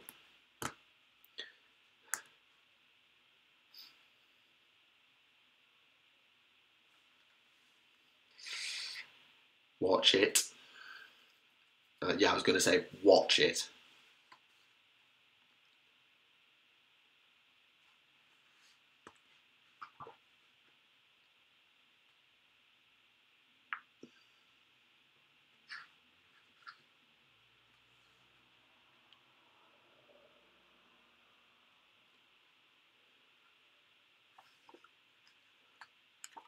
How do you get PT?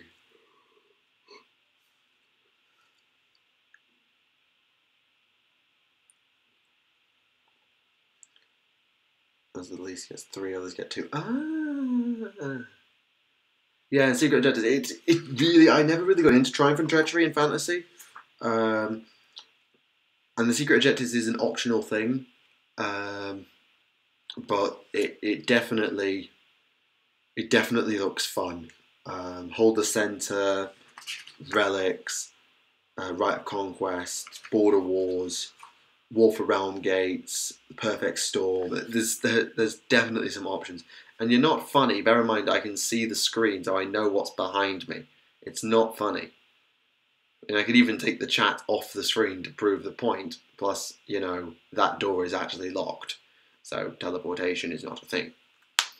99% of the door is locked anyway. So, your joke is useless.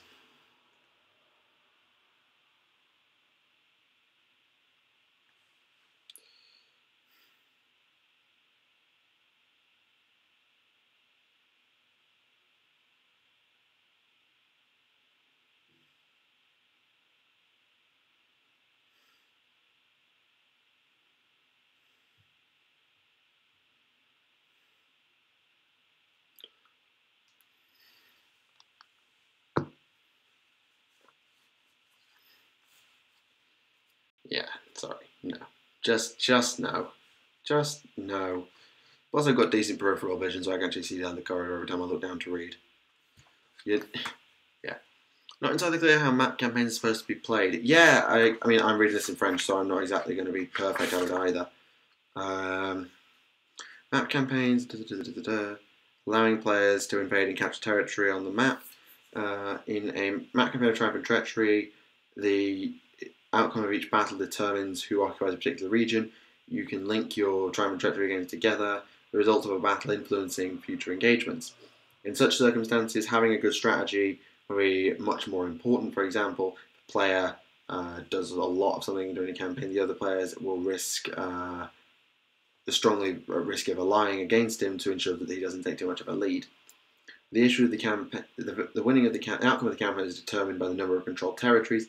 The winner is generally the first player who gains control over a number of predetermined zones. We've fixed this number at 3 in the example of the campaign that follows. That's fine.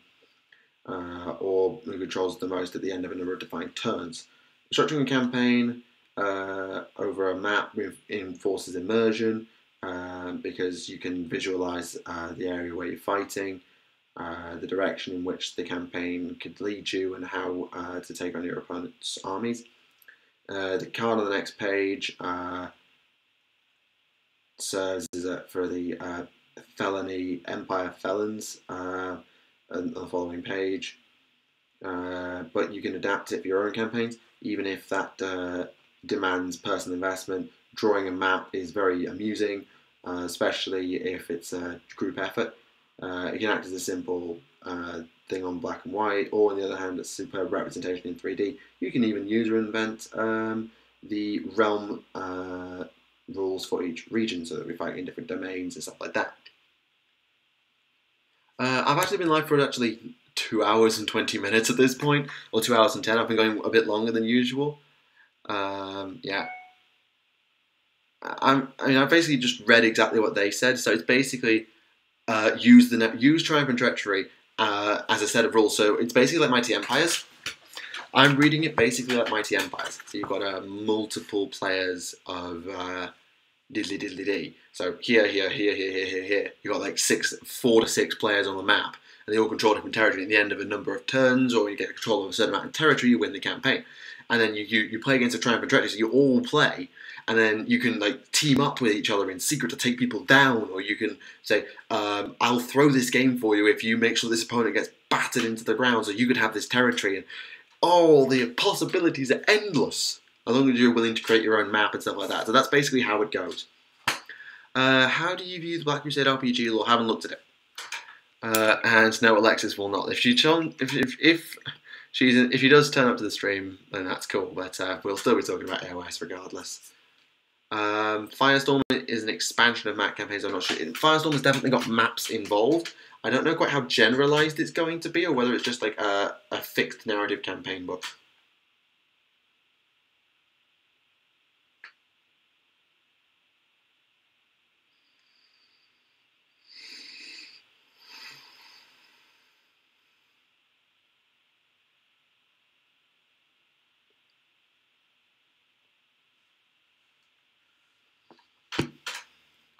Right, what else do I need to fix on this guy?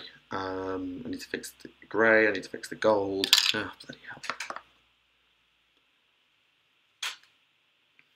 Yeah, I'm quite happy to just stream like half the night. I mean, I've got homework to do, but I'm quite happy to work late. And it's, what is it? It's 7 o'clock? Okay, it's 7 o'clock. So I'll probably stream... maybe for another, I'll stream for up to 2.5 hours, so another 15 minutes, and then I'll call it a stream, because I need to get some dinner, and then I'm going to work this evening on some homework. If that's acceptable to you all. Do you like the Tyranids? They're alright, they're not my favourite. They are very popular though. Interestingly, the Tyranids lore video is pretty much one of, if not the most popular lore video of the scripted era that we've got. It is extremely popular. It's one of the most viewed videos on the channel. It might be like 6th viewed, highest viewed in the channel's history. So, whatever my thoughts on the Tyranids, they're flipping popular, I can tell you that. Middle of the day in Central Time, yeah, sorry. It's one of those things. I'm on European time now, so I can only appease so many people, and I'm streaming at a time I don't normally stream. I normally stream much later than this, but I streamed early because of the General's Handbook thing. Not that that really got anywhere, because like after like 15 minutes, everyone just decided they didn't give a damn.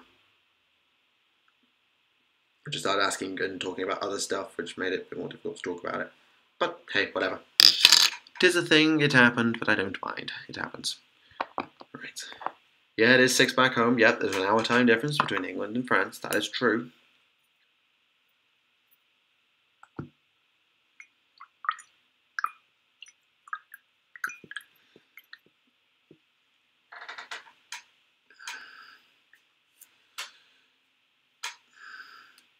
It's late, but this is acceptable since your stream usually start about 2, 3 a.m. Yeah. Sorry about that. Can't please everyone. Gold. I can't please everyone with my stream timings, but it's not as bad as it could have been, that's for sure. And hey, sometimes it's nice to do an afternoon stream. It was a little late for a proper afternoon stream. I might sometime do because I've got a law video that comes out on Saturdays. Like I would never normally Saturday stream, because especially not like the time of day when my law video is coming out, because that's just going to distract people.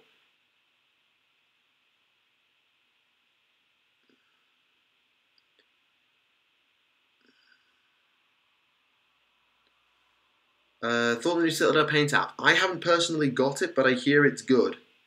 I hear it's quite good.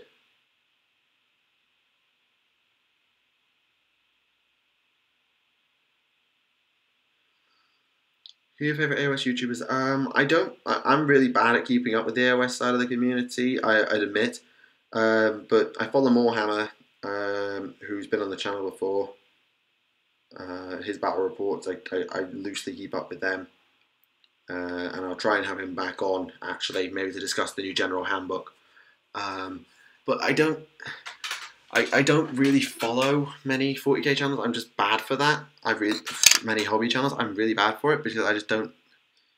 Because usually they're talking about the same thing I'm talking about, or whatever. It's just one thing I'm really bad at doing.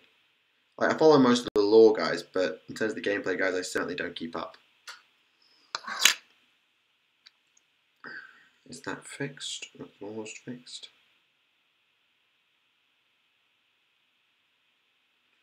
There we go. Are these alright? Could do with it. Clean up. Fair enough.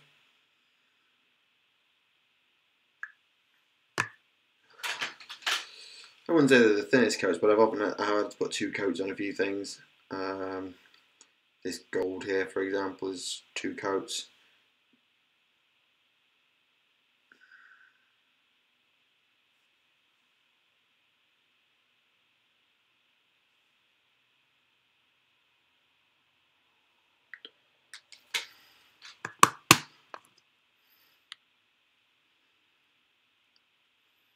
Yeah, I do paint out the pot. It's just that I don't care particularly about the exact ins and outs of a perfect painting technique.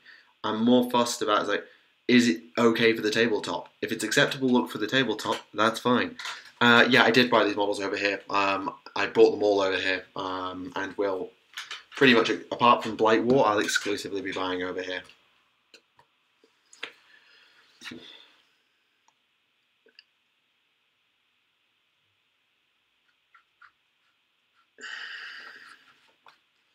This will be some really good reading practice, to be fair. Spending so much money, why not make nice?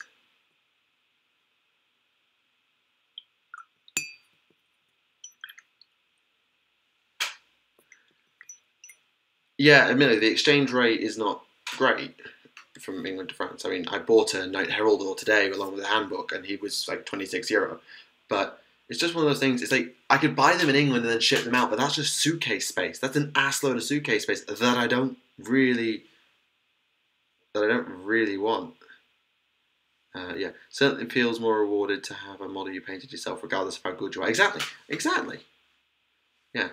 I might paint like terribly, but I'm much more proud of my Magnus because he's my Magnus. He's not Magnus for me, it's mine, even if it looks bad compared to most people's.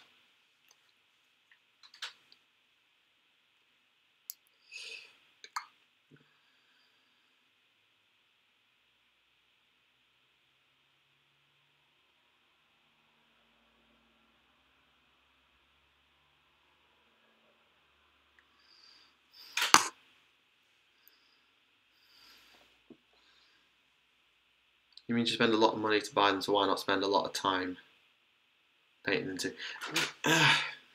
Because I don't have the time. I have the money.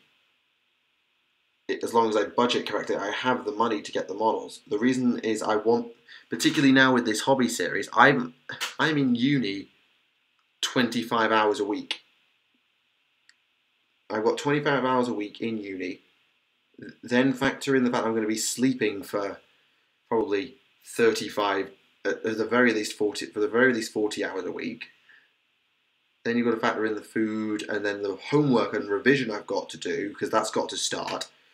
I don't have a huge amount of time.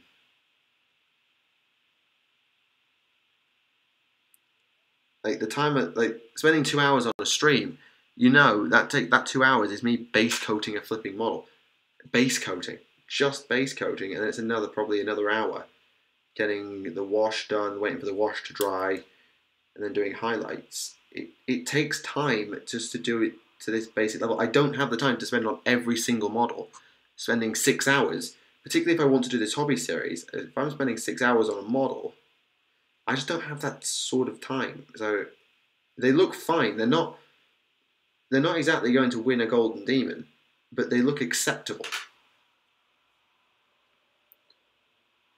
Yeah, I get you. I mean, I can absolutely fly through my models, but sometimes I'll just go through periods where I just really don't want to paint or whatever, and it means I don't get anything done in ages. So I make the most of the time where I've got the bug and I've got the time to make models and paint models.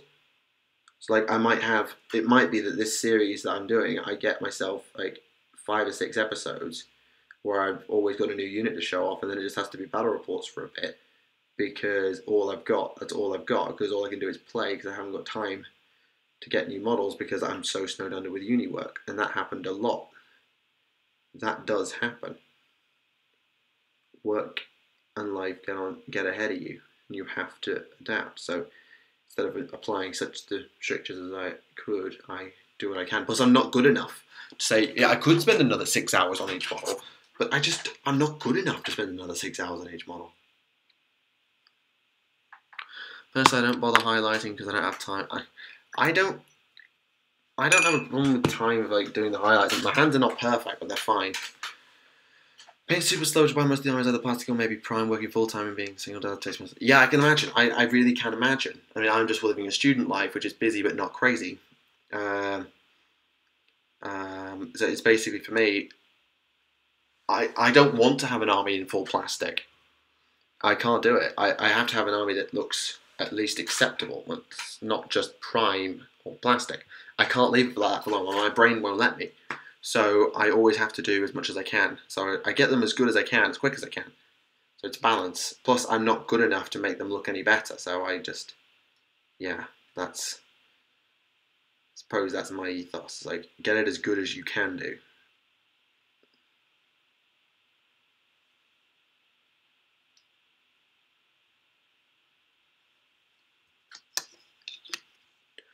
Dry brushing doesn't really need a steady hand. Not as much, but it's, I mean, dry brushing is part of my base. I do it before washing and then I don't use it again. But edge highlighting is something that like, I originally was going to be edge highlighting this army. All the black was going to be edge highlighted, but I changed my mind because I couldn't make it look good.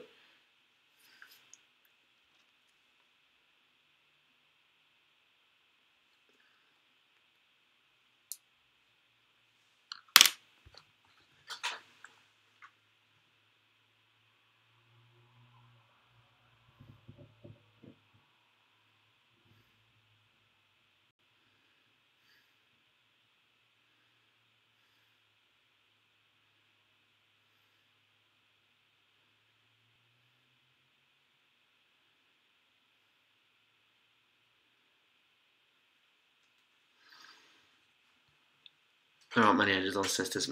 I suppose. Here we go.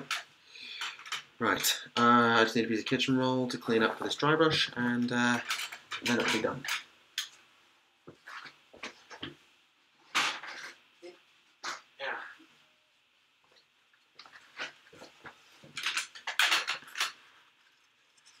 Tau are pretty easy to paint. I mean, my Tau I get painted my Tau very, very quickly.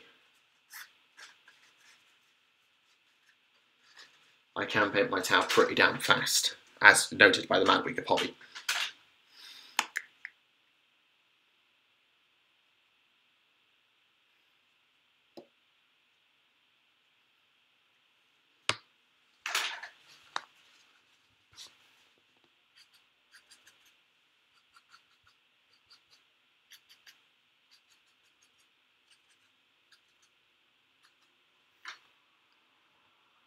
Do you collect guard or wish to collect them? I used to collect them, actually. I had a guard army back in the day. Right when I started this channel, I had a guard army, actually. But I got rid of it in exchange for a bunch of orcs. Because, I don't know, the idea of the guard was always something that appealed to me. Because you needed such large numbers to make it work, or large numbers of tanks, I never had the funds at the time to make it work, so I never really got anywhere with it, and I eventually gave up on them. And got, in effect, a green tide in trade.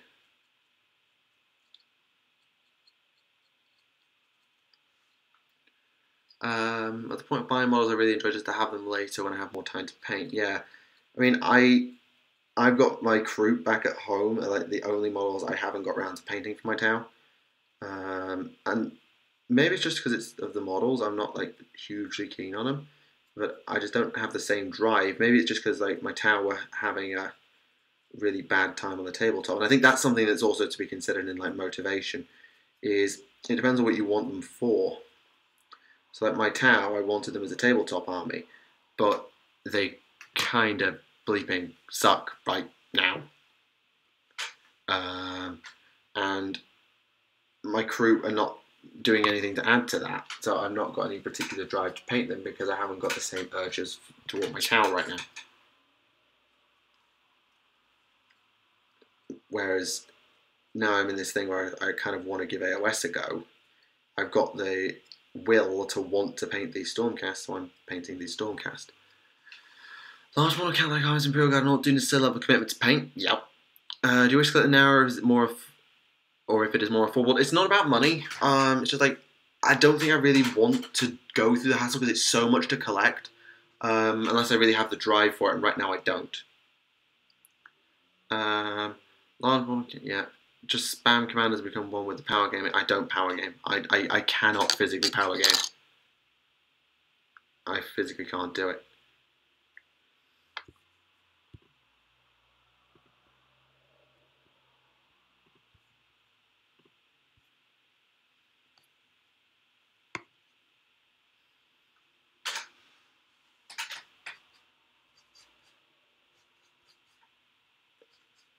And that is why I'm still anxious about the chat on the screen.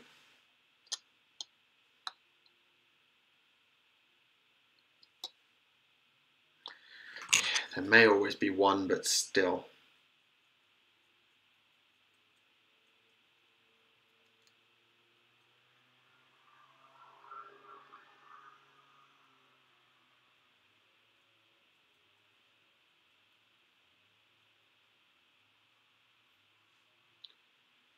I think better to lose, enjoy your game, than destroy your opponent in one round. Seconded.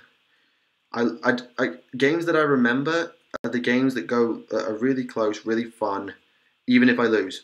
Like the Tau v Tau battle report. That Tau v Tau battle report where I lost on the last turn because I made one mistake. That was such an amazing game. That was such an amazing game. Even if I lost. Whereas if I just won the game by smash, then I probably would have... I'd remember it because it was a battle report, but that'd be all.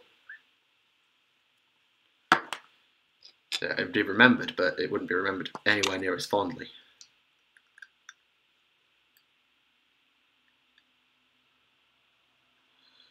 Okay, right. Well, that's 2.5 hours of stream, ladies and gentlemen. It's 7:15 here, so I'm going to get myself sorted and get myself some food. What am I going to have tonight? I'm feeling pasta. I am feeling pasta. Actually, no, I've got a croque monsieur I need to use, so I'm going to have a croque monsieur for dinner. Because I can. Enjoying the narrative play? Cool. The finale is out on Monday, so you can enjoy that. So yes, I'm going to call it a stream there. I do hope you've enjoyed it. It's been an experience. We didn't get to talk half as much about the General's Handbook as I was hoping, but okay, that's an interesting choice of phrase. We didn't get to talk about the handbook so much, but what I will try and do is I will try and communicate with the AOS YouTuber that I know, which is Morehammer, and I'll try and get him on the show, and we will have a bit more of a discussion, I think, about the General's Handbook, because there's so much to say, so much to do, whether it's with Kieran or it's with him or whatever. I think there's something we can do. And there will be no pineapple pizza. I have no oven in this hall of residence. I cannot have a pizza. So, thank you all for watching, ladies and gentlemen. My name is Michael for Tactica Imperialis, and until the next time, I'll see you all again. Thank you very much for watching, guys. It's been a pleasure. I know it was a slightly random time, but, you know, there's the breaks. Hope you enjoyed your weekend. Good night. Au revoir.